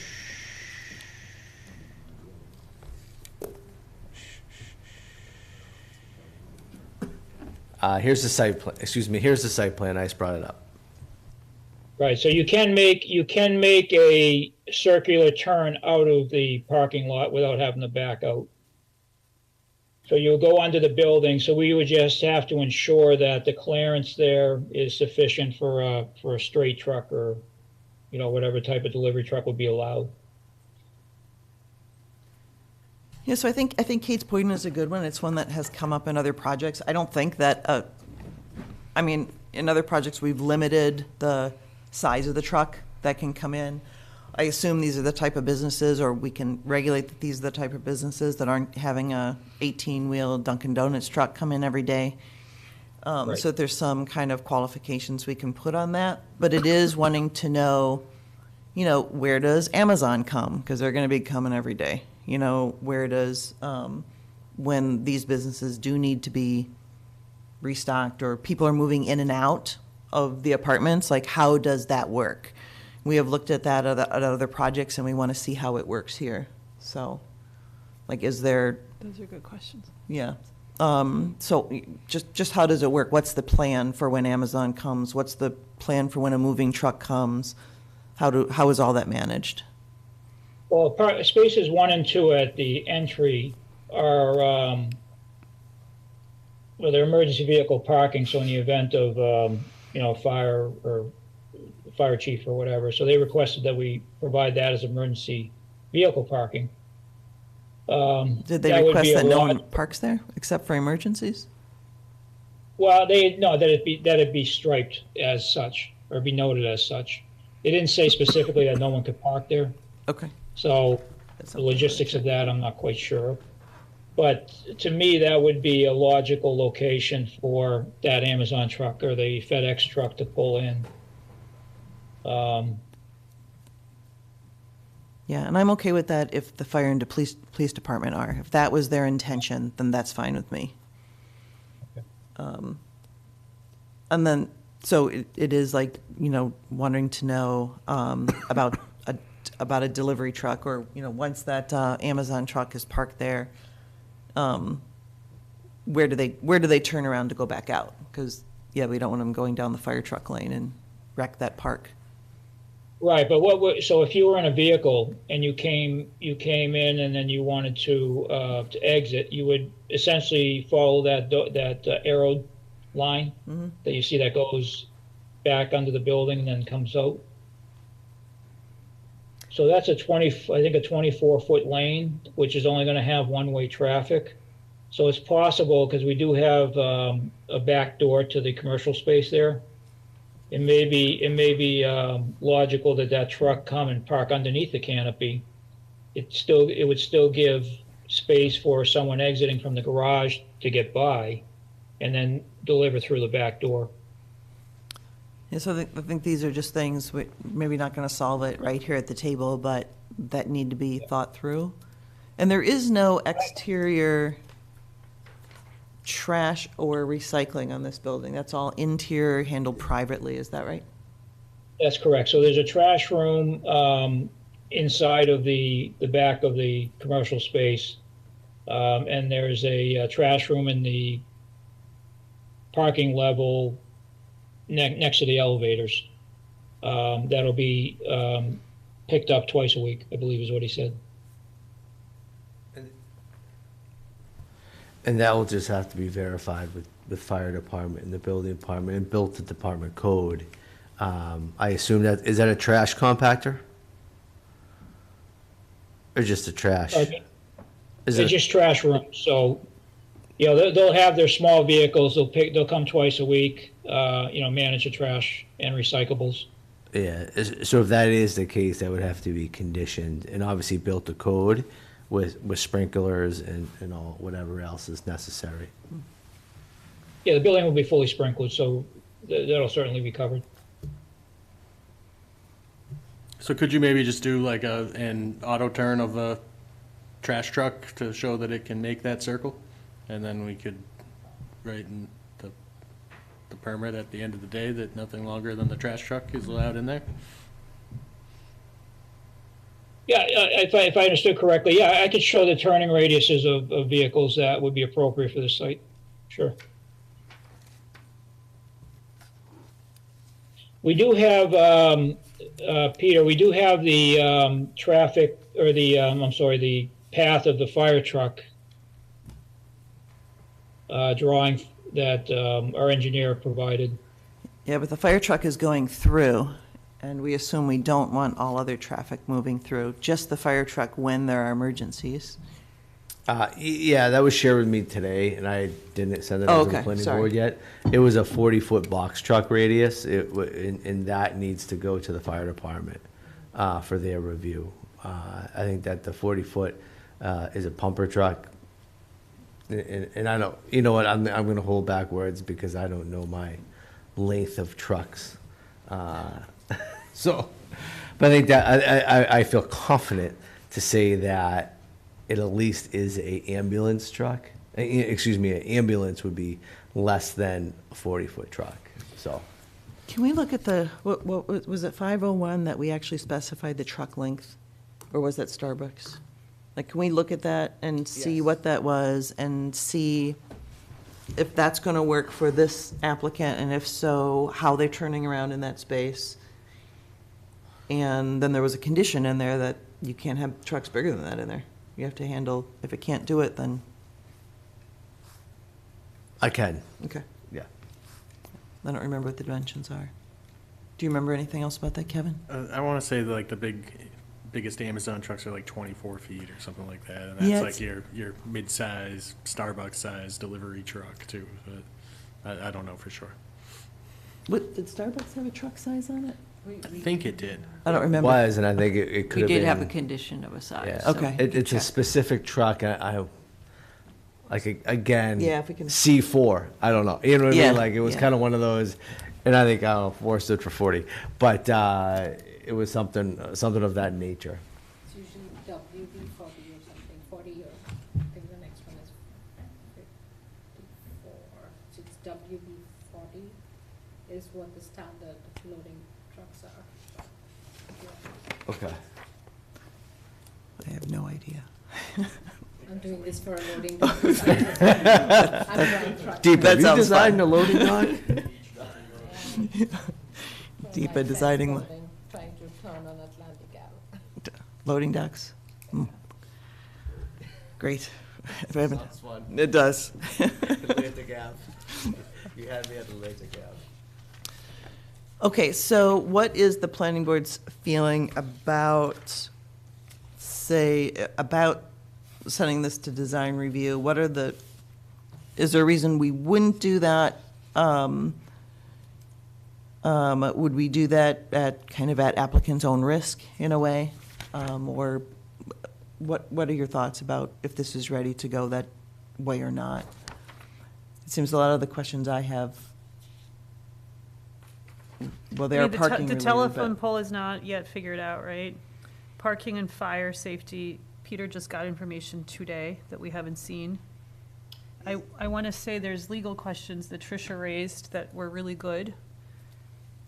I personally would like to figure that stuff out before we send the applicant to design review, because Okay. how would design review comment on a project that we don't yet have full understanding of the exact location of the building relative to parking, relative to safety, relative to people crossing the street or not crossing the street, all of those things. And the whole, like, what's the jurisdictional questions? Like, what are the special considerations here that are being pursued? There seems to be confusion on the Alden Street side. Is there gonna be residential on the front or not? That's, to me, that's a big deal, because I didn't really think of it until it was brought up by others. And that's a really, really good point. And I would draw the line there that is a street. Alden Street is an actual street, that's not the back of anything. So, that's not confusing to me at all. I don't care if it's on a corner. Streets turn corners all the time. That there should be commercial there in the first level. So let's fix that before we give this to someone else. I don't see it the same way. I think corner lots have a front and a back, even on the zoning, but that has to be addressed. I think that what's being sought, clarity on the application is critical.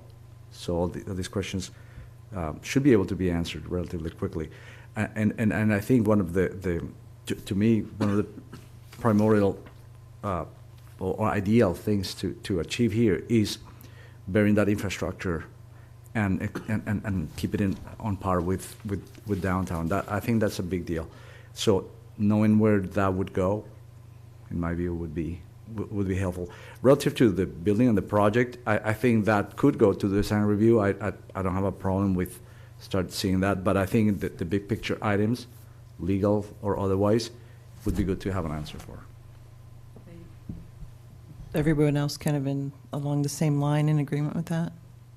Yeah, I think we always just kind of say, that, like, if the footprint of the building is kind of set, then maybe it's a time for them to start looking. So if, I think that fire truck drawing that Peter has, we just kind of need to confirm that it's the right size fire truck and that works. But other than that, like burying the power lines has no effect on them starting to look at the building. And I'm sure the town probably needs to get them a lot of information of who's got utilities on those poles for them to start reaching out to anybody to see what it would cost. So are you saying, wait till we have some of these answers and then go? I think we definitely need to make sure that the turning radiuses are good, and then if we want to relook at that one unit, if it needs to be commercial, those are things that change the overall building for Okay. them, so. Okay. And especially if affordability is up for grabs, right? Yes, that's on the list too. So I would say if the affordability is being discussed, I would think the applicant would have a lot to say about that and more commercial space at the Keaton? same time. Kate and Deepa, where are you on, ready for design review? Not quite yet. I mean, I know from their perspective, I would like to say yes, and I feel like that there's too many open things. And obviously, we've gotten the last two times like pretty late, so I think they're probably just catching up. So I Yeah. think we're gonna have to hopefully get these things ready and timely and be ready next time. Okay. Deepa? I think a lot of these questions may be very quick to answer if you have the right kind of folks on the call. So that unit may change how the building looks, and if the turning radius don't work, the footprint will change, then that's going to have an effect on what design review committee is going to do. I guess we need one more round before it really goes to them. Okay, then I would suggest that, Peter, why don't you and I make a list, and we'll go back and look at this tape if we need to, about the things that we want to make sure we're specifically talking about at the next meeting before we're ready to pass it on to the design review. Meanwhile, I would say to get ready for design review committee, to look at the list that's in the bylaws and that's in the design review committee handbook about what they were wanting to see, because design review wants to see what's on that list. I would also really encourage, if it's not on there already, it probably is, views from the street that include the surrounding buildings, even if they're just putting them in massing form, so that you can see the building relative to what's around it. So, any other comments on that? I mean, I guess along that line, if that memo has not been shared with the applicant, if there's things, not that we may change it, but that would also get them more prepared for that. I'm happy to share. Oh, sure. I'm happy to share a draft of the memo. I can do that, no problem. If there's anything we can to kind of know, and then we kind of go from there. Yeah, so you're talking about sharing the memo of what we're looking to pass on to the design review committee, and sharing with the design review committee too. So Correct. They can, they can. I mean, I everyone- don't know if we're gonna, if we have time tonight to either finish that or update, but I think at least in progress, we're trying to help the applicant move this along. Yes, And this is what we will be sending, at least a draft, so they should probably have it. right. Too. Agreed. All right, Yeah, no problem, I can do that. all right. Any other Yeah, and comments? maybe an updated version. There's a couple of things that were discussed today that, so that. Yeah, I think we're I gonna, think they could be more targeted. Okay. What we are looking for the design review to review. okay. Maybe we can take one more pass. Yeah, if anyone has comments actually on that, why don't you just send them to Peter? Anything on the design review list so that we'll tweak it before sending it out. And once it's once comments are received, I'm happy to obviously send it back out to the planning board in a timely manner. Okay, is that clear to the applicant? It was difficult to hear some of it, but I did get the gist of it, so we'll coordinate with Peter. Yeah, basically Peter's going to provide kind of, well, there's kind of three lists involved here. One are questions that are about the project that were raised today that we think need to be resolved before it officially goes to design review committee. Peter and I will form that list and get it to all the parties. Well, Terry, we'll send it out to all parties. Okay. Yeah. The second list is the list we already have a draft of, which is a list of things we would like, the planning board would like the design review committee to look at. Most of those will be pretty standard and pretty familiar to you. But we're going to update that a little bit and get the new draft to both to the planning board, to the design review committee, and to the applicant, so that you have that list in advance.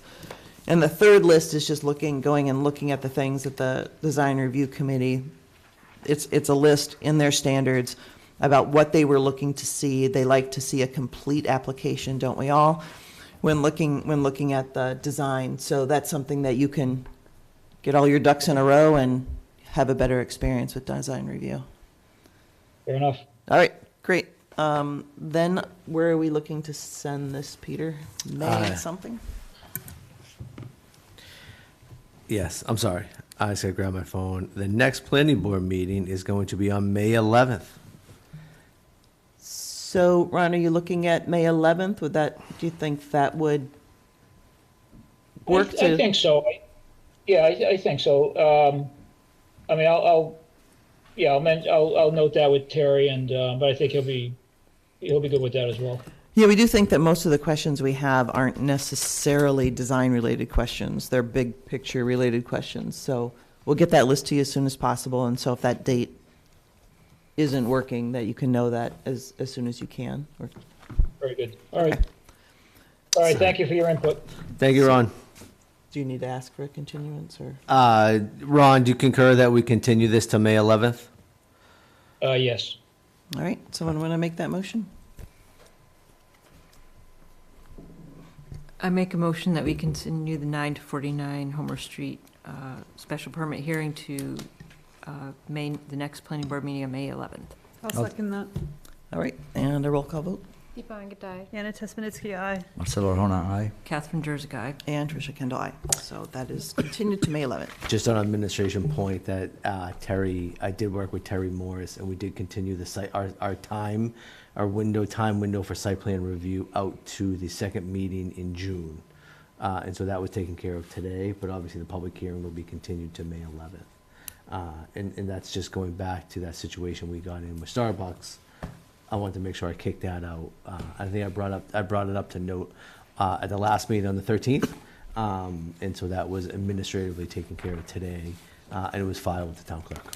So I have a question on that, because we're just getting on design review, and I know they hope to go to design review tonight, but we think there's some things missing. And then this has not gone to like third party, and I do not see us meeting that deadline. I mean, not us, the process, I should say. So I would have concerns, and we definitely need to talk about that. Yeah, I agree. I mean, we waited a long time for that tech review, that we saw this project once, and then we waited and waited and waited for that tech review for them to work through that. So I would keep that in mind on that timing, that we had space in our agenda, but we were waiting for outside information. Yep. So we'll take care of it. Okay. I think it's on the radar. It's on the. When does the historic commission kind of look at this project? So it's really up to the applicant. The applicant has the ability to file for a demo and start that clock. Typically, I would say traditionally, I think, I can't say traditionally, right? But it's really up to the applicant. If the I think applicant- Terry mentioned that in last meeting, that they were They were looking to prepared file, to preparing to for it, file yeah. with the historical commission. So sometimes applicants wait until the final. However, that's a situation where maybe they have it under a PNS right now. The owner actually owns the site, so he can file and start that clock, very similar to what 10 to 60 Main Street did. Yeah, and that came up on another project too, that thanks with Conservation Commission or the Historical Commission, and even frankly, the Design Review Committee, the processes can start, they can be simultaneous. It's just that with the Design Review Committee, we are strongly recommending that does not happen, so that, because we've had a bad experience with that in the past of projects going back and forth and wasting time versus saving time. So, all right, okay. Next on our agenda, Thank you, Ron. Thank you. Have a good night. You too. because we had a little extra time, well, a little extra time, that I thought, I asked Peter if he would be able to talk about the economic impact tool a little bit, maybe show us a little bit about it. We've talked about it, but we haven't actually seen it. Is that, and we are at, that clock is not right. No, that's an hour fast, I'm sorry. I'm at 9:23. 9:23. So we have a bunch of meeting minutes to go through. I don't think they'll take that long, but is this a 20-minute thing, Peter, do you think? It can be. I think it's a 20, I think it's intro? really a quick introduction, Okay. right? And I just want to show it to everybody. I know we've been talking about it, but perfect. this kind of comes up on this really came up from the 10 to 60 Main Street. So just a quick, history of it. When the Cirrus development was coming into Ashland, the town of Ashland hired a gentleman, Craig Seymour, from RKG Consulting, right? Who we met. Craig Seymour does not work for RKG. He has a new company, called DRG Advising. Craig Seymour is now the economic consultant for the 10 to 60 Main Street project. And Craig Seymour met with this board for the 10 to 60 Main Street project not too long ago, right? So going back into the Cirrus development project, Craig, working for the town, built out a large, and I'm going to show it to you right now, and I'll pull it up. He developed a very interesting, intricate matrix of how one measures economic impact from a money's standpoint on how it's going to affect. The number one outcome, I think, that everyone in the planning board wants to take away is this going to be net negative and or net positive in relationship to property taxes. Now, with the 10 to 60 Main Street project, Mr. Seymour was able to update this analysis.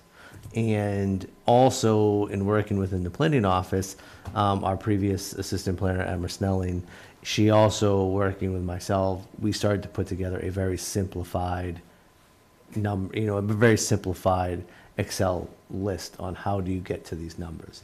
And so this is a very, this page is very intricate, it's developed. And as you can see, it has lots of elements, such as construction costs. Is this the original complex version, or is this the simplified This version? is the complex version from Mr. Craig Seymour. Okay. Yep. Here, there's the definitions under it, but all these other elements, such as construction costs, need to be added into the formula. Excuse me while I kind of drive through this. However, so this is a calculation for residential development.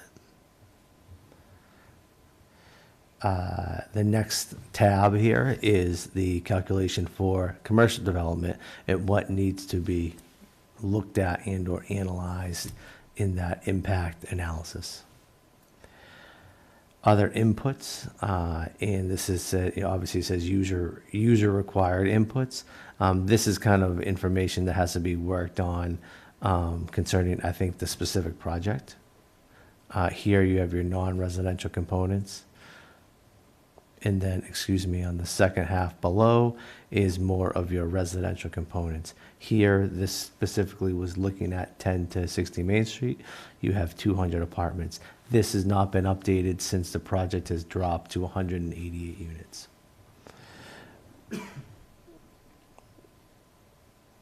And I think in due time, we can ask the applicant to update this calculation.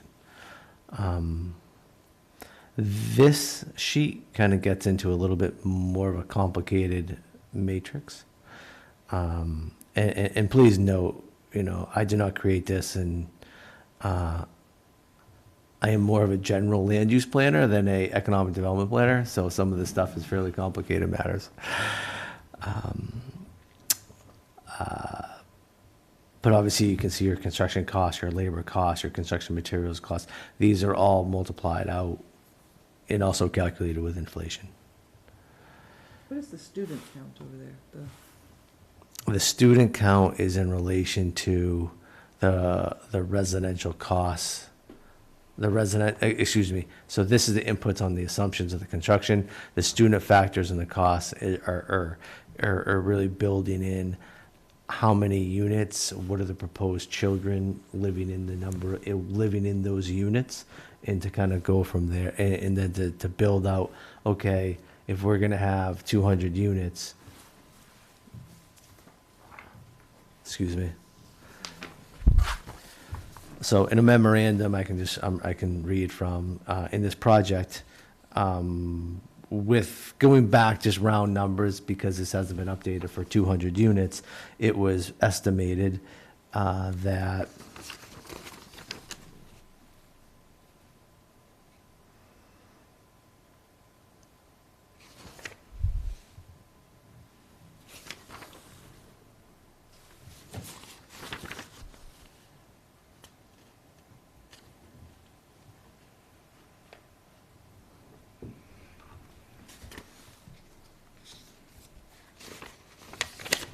you know what, I can't find that.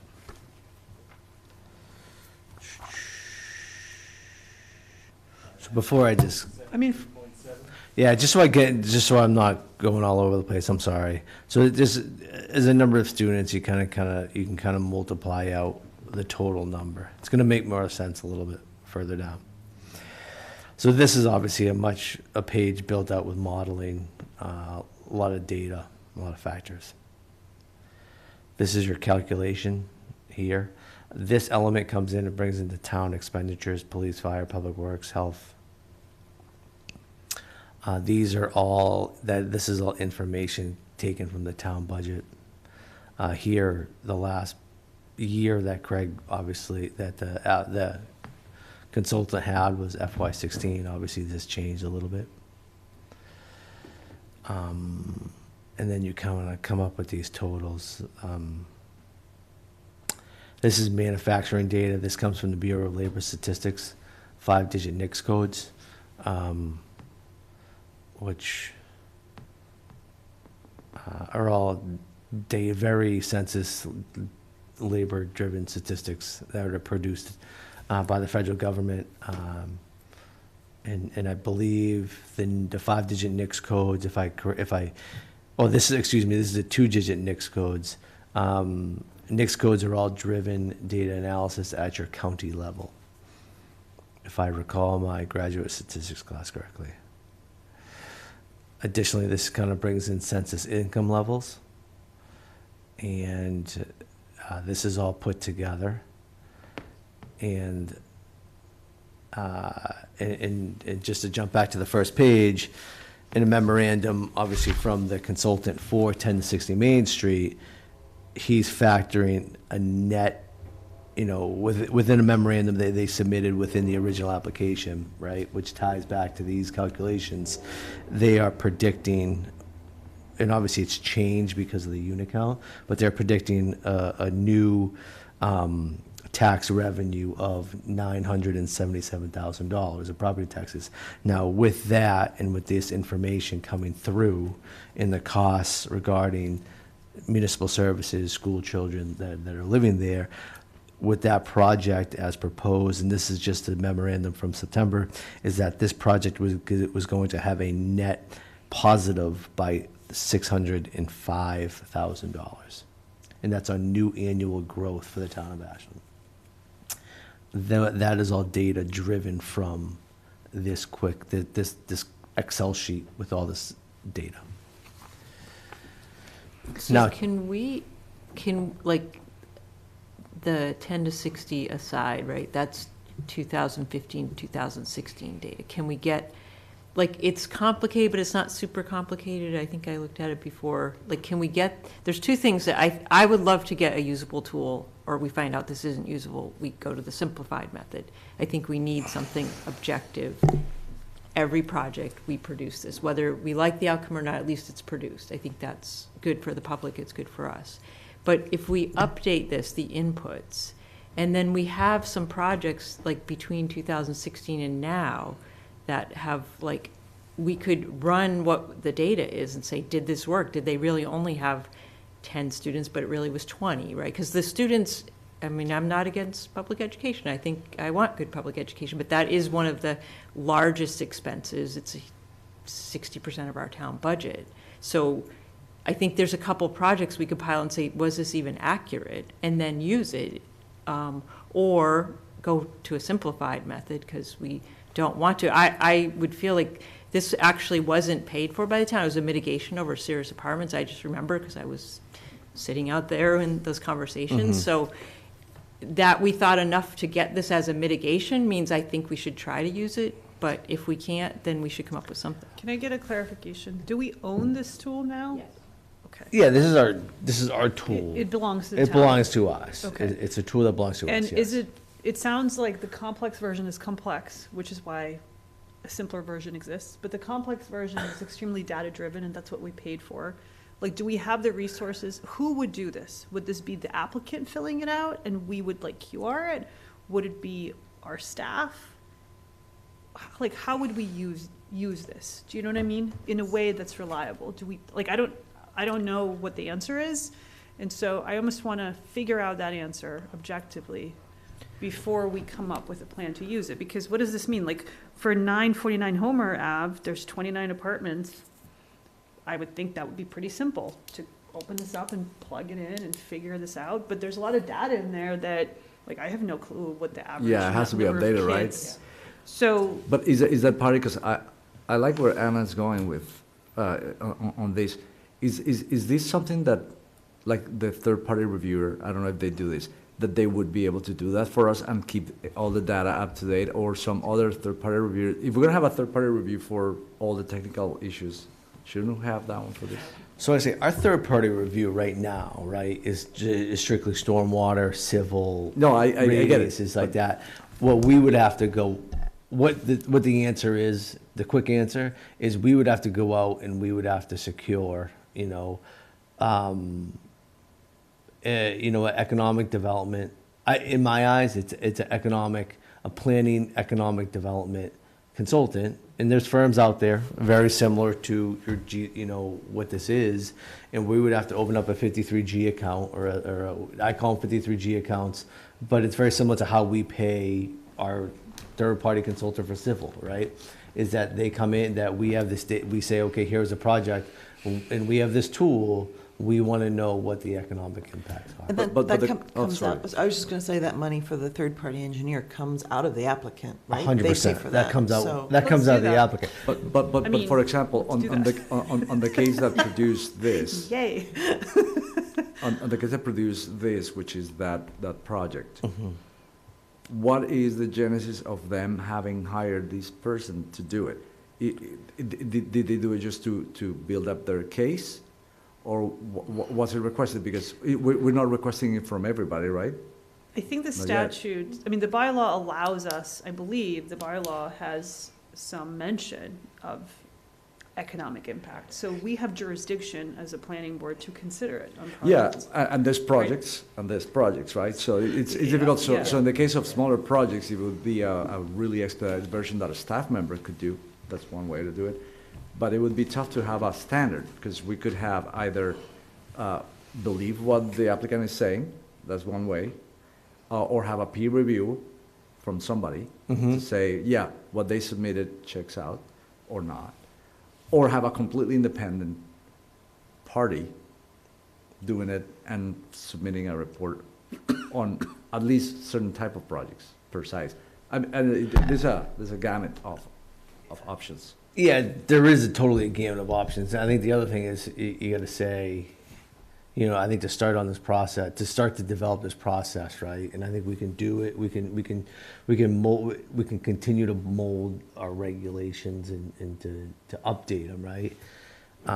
I personally think this fell out of date from the Cirrus is because, I think from Cirrus, Cirrus is permit 2016, there was a couple, I've been here for 4 years, but there was a little bit of a change. And I will tell you, in my eyes, this is more than just fairly simple. This is a very complex method, and you really have to update it. And you have to be invested in the economic development, codes, changing elements on a day-to-day basis. So I personally think that it's a little bit too complicated for day-to-day use. But what if we can narrow it to like three or four categories? Let's say Kate was referencing things that are critical to any project, right? Or of certain 100%. size. Students, utilities, cost, and also how much taxes. So the pros or The cons. plus and minuses. On just 3 or 4 categories. If we could just at least know that, that would be helpful.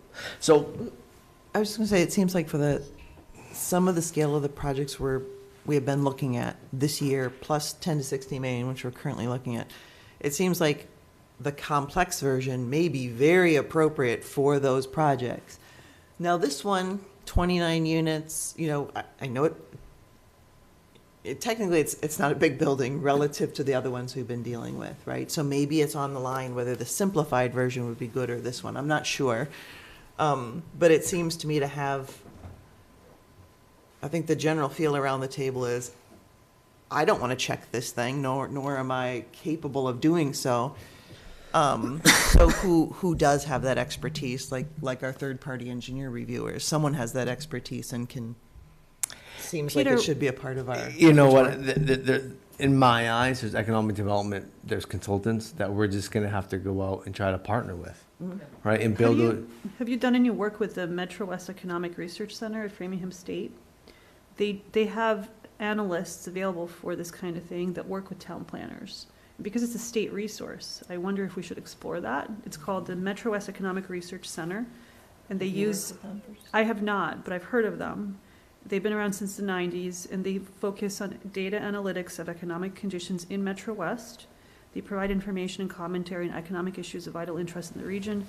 Faculty and interns from the Department of Economics and Business Administration produce presentations, publications, profiles, labor force studies. They have proven critical for regional and town planning, as well as retention and recruitment of businesses. Because they're a state resource, right, locally, maybe we should 100%. explore that. No, and like before we- UMass Amherst has the Donahue Institute, right? And Yeah. it's the same thing, right? But that So might be kind of a free resource for us to maybe partner with. Do you know what I mean? Outside of going after applicant money. I agree. I think it's a great opportunity. I think it's a great opportunity to kind of go down this road to invest, to at least research and try to make the connections, to make the inroads. Just throwing that out there, and I'm No, I happy think to it's a reach great out to idea. them and ask if it's. No, I'm happy to try to build that connections. I think, and to try to go from that point. But, I think on a simpler matter, Emma and I started pulling together the spreadsheet, and obviously it's a very simple matter, but you can say, okay, I'm going to pull together enrollment, I'm going to pull together per pupil, per cost per student. Right now, the town of Ashland spends about $13,000 a year per student, and these are all numbers that are taken out of the FY budget, right? And then obviously they're just divided down per the population, which is just you can use the census number or you can use the American Community Survey number, and you can kind of figure out how much everything costs, right? And so here, per resident, per student, in this bottom left corner, you're able to figure out, how much per student the town of Ashland spends, how much per resident, you spend on police, fire, and DPW. And these are just, and obviously it's a simplified method.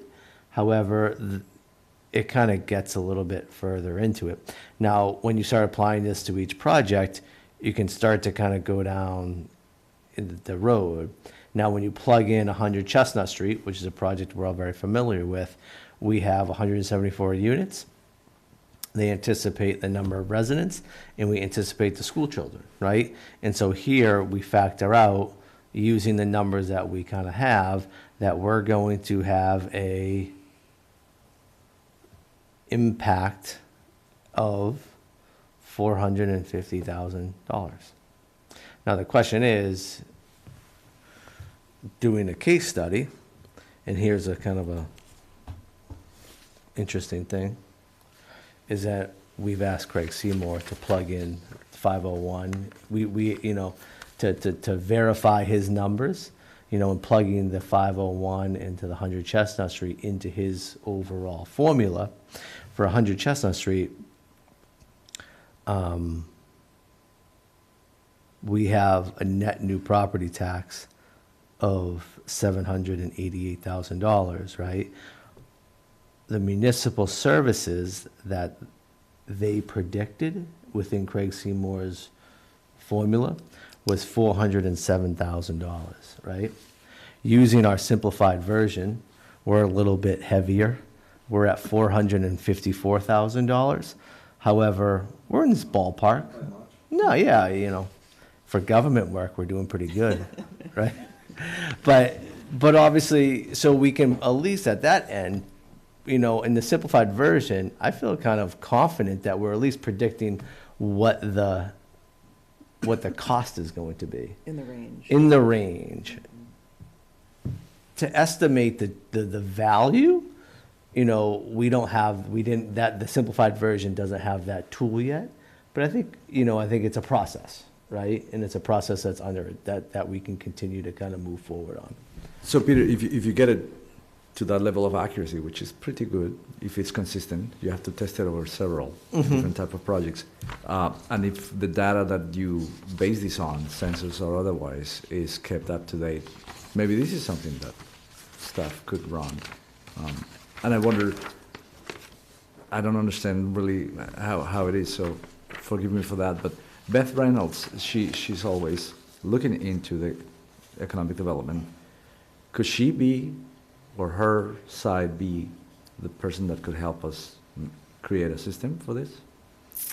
I can talk with Beth and to see, Because she would be interested in getting that data. Obviously, anyways. I think she'd be very interested, not to speak for Beth, obviously, but her and I work very closely on projects and things that come into town. So I think it's probably something that her and I could kind of work on to try to get down. It's obviously something she's very driven and passionate about, is economic development. And so when you have these big projects, such as even if it's just a change of business, right? You think of something fairly smaller. I think the biggest thing is when these multifamily units come into town, right? I think this is really kind of sparks the conversation. I think to answer your question a little bit further back, and just to kind of go back to it, Marcelo, is 10 to 60 Main Street, right? And we're not obviously and we're not talking about that project, but they hired Craig Seymour, an economic development consultant, because they knew that was going to add depth to their team, right? And I think that's what, in my opinion, that's why applicants and applicant teams do when there's big projects overall. That's what I would say. That's what I would see. Now, I think if we requested something like this, and I would have to go back and look into the files, if we requested something like this, because I'm sure we did at some point over the year plus process with 10 to 4, with the Chestnut Street project, to look back and say, okay, what's going on? But also I think that to Kate's point is, it would be very interesting to say, okay, let's go back and plug in Cirrus and to see what's going on, because I think that's how you ground truth a tool, right? And so I think there's you definitely have to go back, and there's always a checking. I don't want to say there's checks and balances, but you want to go back and check your work against what you predicted, And not being here in 2016 when that project was permitted, I don't know what those exact numbers were that this tool kicked out, but obviously it's something that we can all, that we can look into and try to figure it out. But I think like number one, we can go back and say, okay, how many children did that project predict? And obviously that project has been fully occupied for 3 years now. We can say, okay. How much taxes? Yeah, how much taxes and how many kids go to the school system? Yeah, so that's the other side of this, right? Like, you came to what the cost is, but how do we get to how much money is coming in taxes? Is that something that's easy to predict from somebody in town hall? Like, That's something that kind of falls into the realm of the assessor's office, right? right, so, And I mean, I think that's some of what his tool is doing, and then his is obviously adding in all this other taxes for the businesses that are gonna be there, and it's taking into account the incomes of people who live in the town and that kind of thing. And so, I mean, if we could just get from the assessor's office, that would make this a conservative approach by not adding in those that extra income of business taxes and things like that, which, when the consultant is hired by the person who's proposing the building and wants the building to go through, they're gonna make it look the best they can on that side of things, right? You can make a graph look however you want to make a graph look. Yeah, I think that's one way to ground truth that number, right? And that's a simplified version to say, okay, we're going to use, the folks already in town hall to try to answer these questions. I think it's just on a scale, you say, okay, where do we want to be on this, very intense tool, or this, can we get the same answers from a fairly, more of a simplified tool? Yeah, again, I think it's going to depend on the size of the project and the importance, how much. I mean, I think we all know that type, like looking to 10 to 60 Main, it's an incredibly important project, and we're going to have to know the detailed answers, right? So. Well, but in that case, the variable inputs project to project are minimal. It's number of units and that kind of thing. So if we've got it updated with all of the town's data for this year, right, then you could plug any project True. into it, Yeah. single family home to Yeah. 500 unit condo, Yeah, but also like, that's a simple swap once you have the full that's a thing simple swap, but like vetted out construction, with all the town's data, but once you start getting into the realm of construction materials, and obviously, as you know, that can vary from location to location, not just time of year, in time of year to time of year, and so, you kind of have to take. Yeah. The conversation can continue to go round and round, I guess, too. I think that one That's part thing, of though, it. that, I mean, in addition to seeing what town resource, what update, that I think the professional that Marcelo said should not be talking up the plate, because reality is we're volunteers and we overlap with, none of us except Peter in the room are professional planners, right?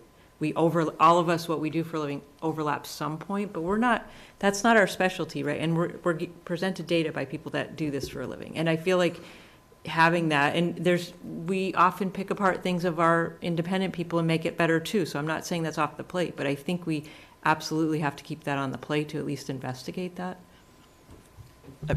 I'm sorry, just like about getting like an outside consultant. Yes. Just like, Yeah. I agree too. Like, I mean, I think that's the thing, that this is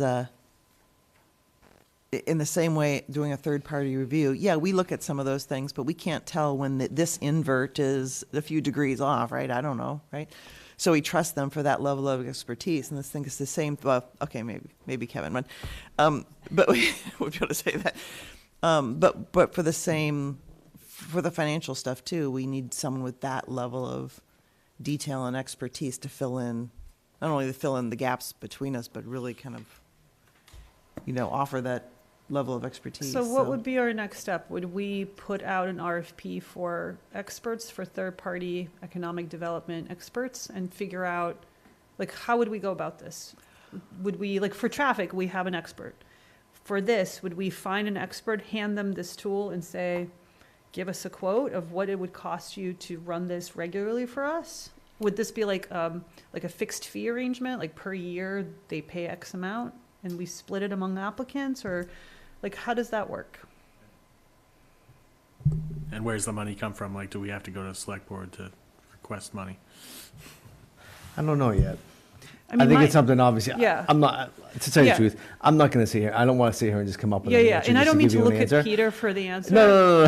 It's more of like a rhetorical question. I can Yeah. tell you my instinct on this is it's so subjective sometimes, these tools, right? Because, okay, who knows if the numbers are right? No one knows until you test it. But to test it, you've got to pull confidential data from the school system, because if you remember the superintendent's presentation, it's actually quite complex to pinpoint where the kids are living. So it's not as simple as saying, okay, well, how many kids did you end up with in Cirrus? It's not necessarily public information, as you would think it would be, but it's not. And going to the assessor's office every project to prove if it was accurate is also not the most, it's cumbersome, right? So essentially we have a tool that we don't really know if it's accurate. That's the bottom line. And it's a tool we paid for, well, we got, however we received it, whether we paid for it or not, it's ours, we have it.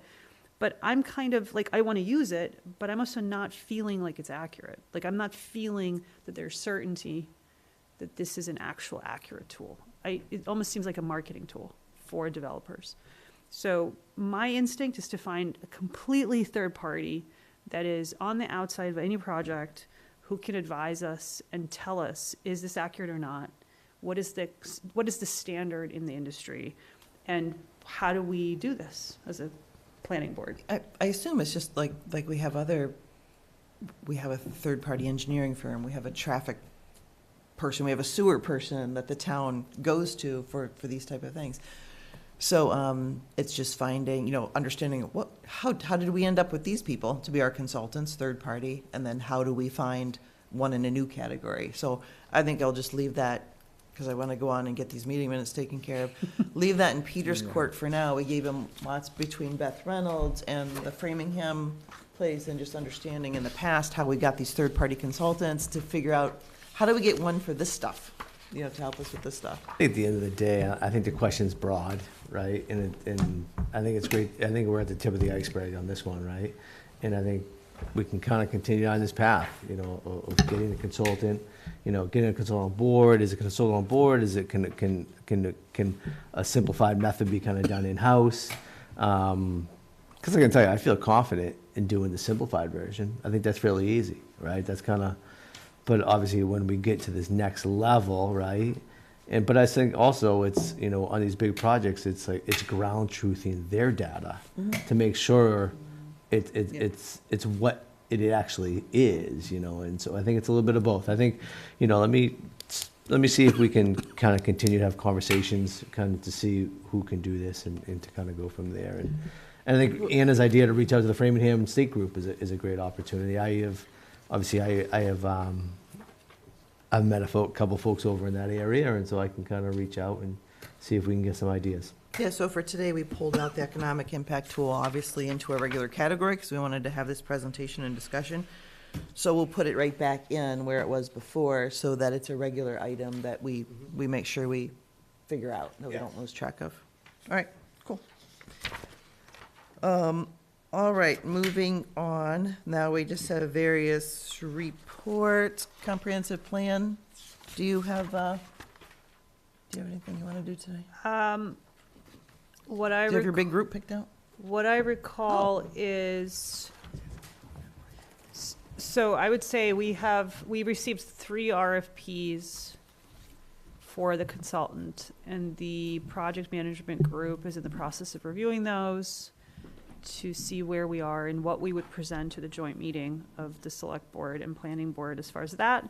And then we also, as a project management team, voted on the precinct membership, except one precinct we're still wrapping up next week. And I believe earlier today, we did send an email to all the known individuals who will be part of the steering committee to get the ball rolling on the first steering committee meeting, which I think is coming up at the end of May. Is that accurate, Kate? So What's in the the update? 3 proposals that you received, do you think, are you feeling like there's only 3 proposals, but you got 3 good ones? You have something to choose from? You're optimistic, I guess? So that someone can help us? I mean, they're known entities and the amount of they have done, they're qualified. And I think for some reason, the only 3, I think, probably needs a little bit of correction, because Medway did theirs just wrapped up. They had 4, and Mashpee is in the process of theirs. They had 2. So, and I actually on Mashpee did talk to the town planner, because I couldn't tell from their notes how many they really had, and he said 2, but in he's only been doing it 10 years, he said, but he said he's never on a big RFP had more than 3. So I don't think that 3 really is unusual, even though some people, we sort of like think more is better, but I think that's kind of what you get when you're in Pretty that. standard for Yeah. comprehensive plan of this size. Interesting. I was relieved when we confirmed that Medway had only 3, just like we do. But in my opinion, they're very solid, all of them.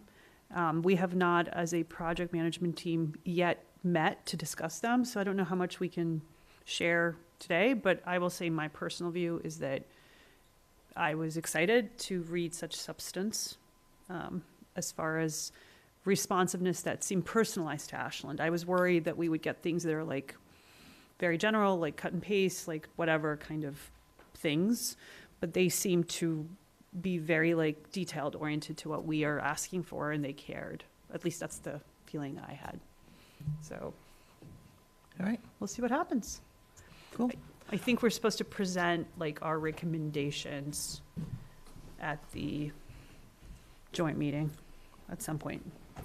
Also, Was there a, like, did you give them a price they can't exceed, or is it there, so? I like, think there's will we separate need to go envelope back to town system. meeting for more money, I guess? I think they're like, I don't know 100%, but the prices are not in here at all, for sure. And I Okay. think they're supposed to have like a separate envelope where they put in their Gotcha. proposals. Yeah, So like okay. you kind of like evaluate the 3 Yeah, give them a separate score from and the then money. price per point. You do a kind little of, yeah. score thing, and then I think Jen and I think the town staff have Yeah. access to the other envelope. Yeah, It's like a design, build, construction project. Yeah. The whole public procurement process, obviously, Yeah. it's RFP, request for proposal. Obviously, then you receive, you score, you interview, and then you select, and then at that point, you go to contract and the pricing negotiate. I think it's okay to say that 2 of them are like larger companies, and then one is more boutique-y, like a little bit of a more sort of smaller organization. So that's kind of cool that we'll have some choices, and there's arguably different perspectives on approach. So all right. I would just say, also related to comprehensive plan, that as we move forward, then, and as your process moves forward, if there's ever, and I expect these will probably come up more and more, but if there's times where you need to take out, like we did for the economic impact tool, take comprehensive plan out of this little report and put it in as agenda item, because there are things that you need to discuss that we need to give an insight in or an opinion on as a board, then just let me know so that we can slip you out of that category and give it more time. So, makes sense. all right, cool. What else is on our design review, CPC?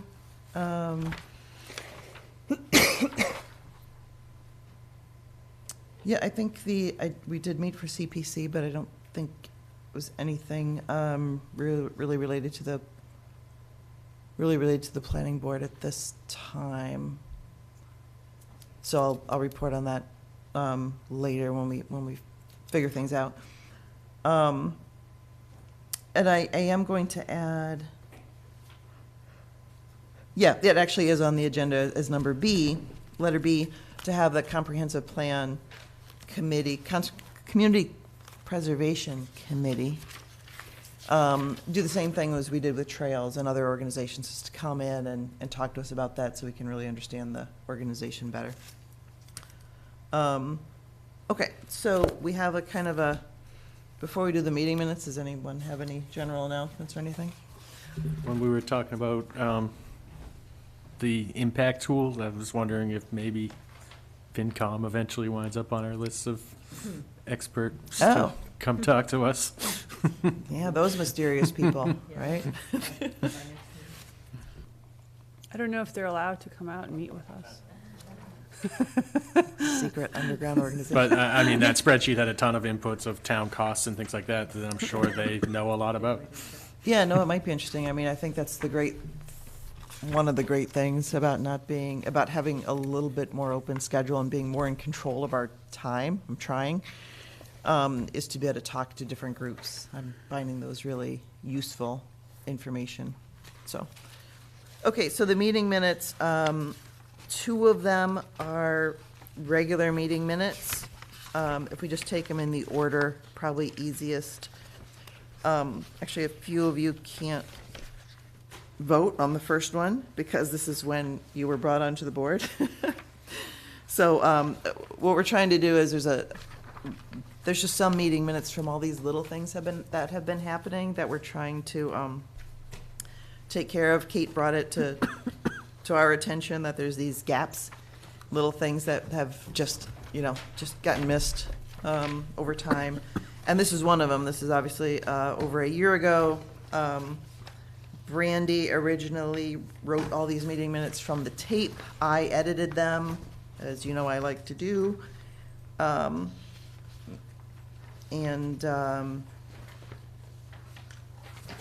Yeah, I don't know if anyone has any questions on them. I thought they were both, the 2022 ones, I had no changes.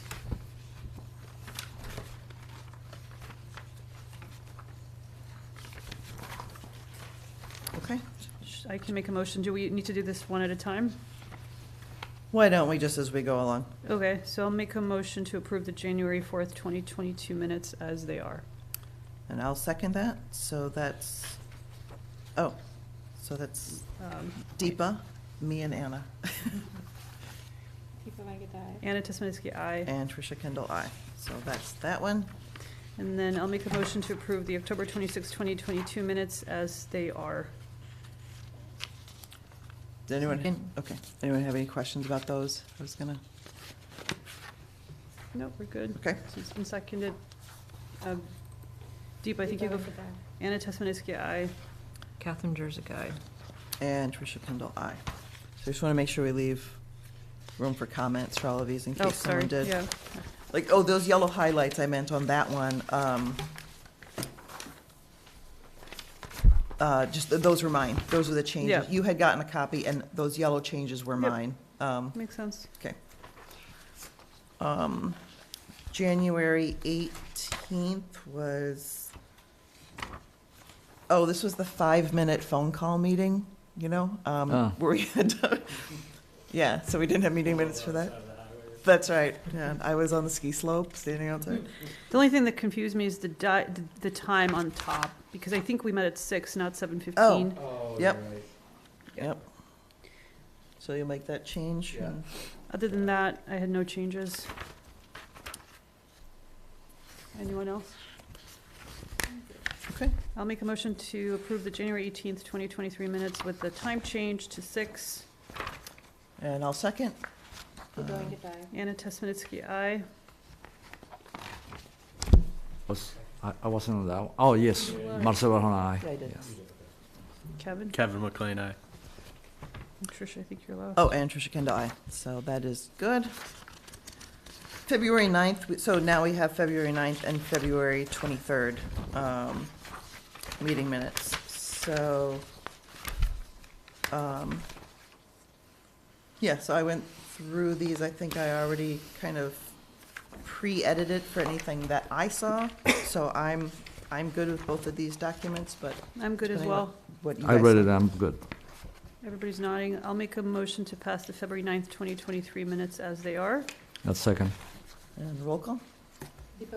Anna Tesmanitsky, aye. Marcelo Barahona, aye. Catherine Jersey, aye. And Tricia Kendall, aye. So I we're- think Kevin is also present at that. Kevin McLean, aye. All right. And I'll make a motion to pass or approve the February 23rd, 2023 minutes as they are. Yeah, okay, sorry. Second, is there a second? I'll second. Anna Tesmanitsky, aye. Marcelo Barahona, aye. Catherine Jersey, aye. Kevin McLean, aye. And Tricia Kendall, aye. All right. Nice work, people.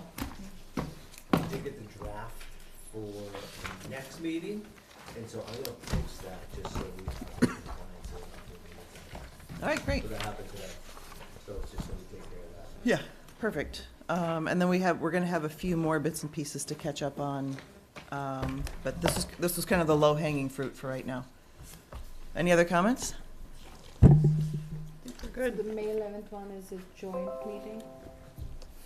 I thought it's like a regular meeting and then they're joining us to talk about the comprehensive plan Correct. so that we Oh. can update you. I think I took that to mean it's a regular meeting, but they're gonna show up at the beginning so that the project management team can update both groups as to who got chosen in every precinct, hand you that information, and probably update you as to how the RFP stuff is going. Are we, I are we think technically approving? they have to be appointed by the planning board and select Exactly. board. Yeah. Just like a, Joint appointment, Yeah. it's a joint appointment, so. It's a- very probably similar have to how vote, we- right?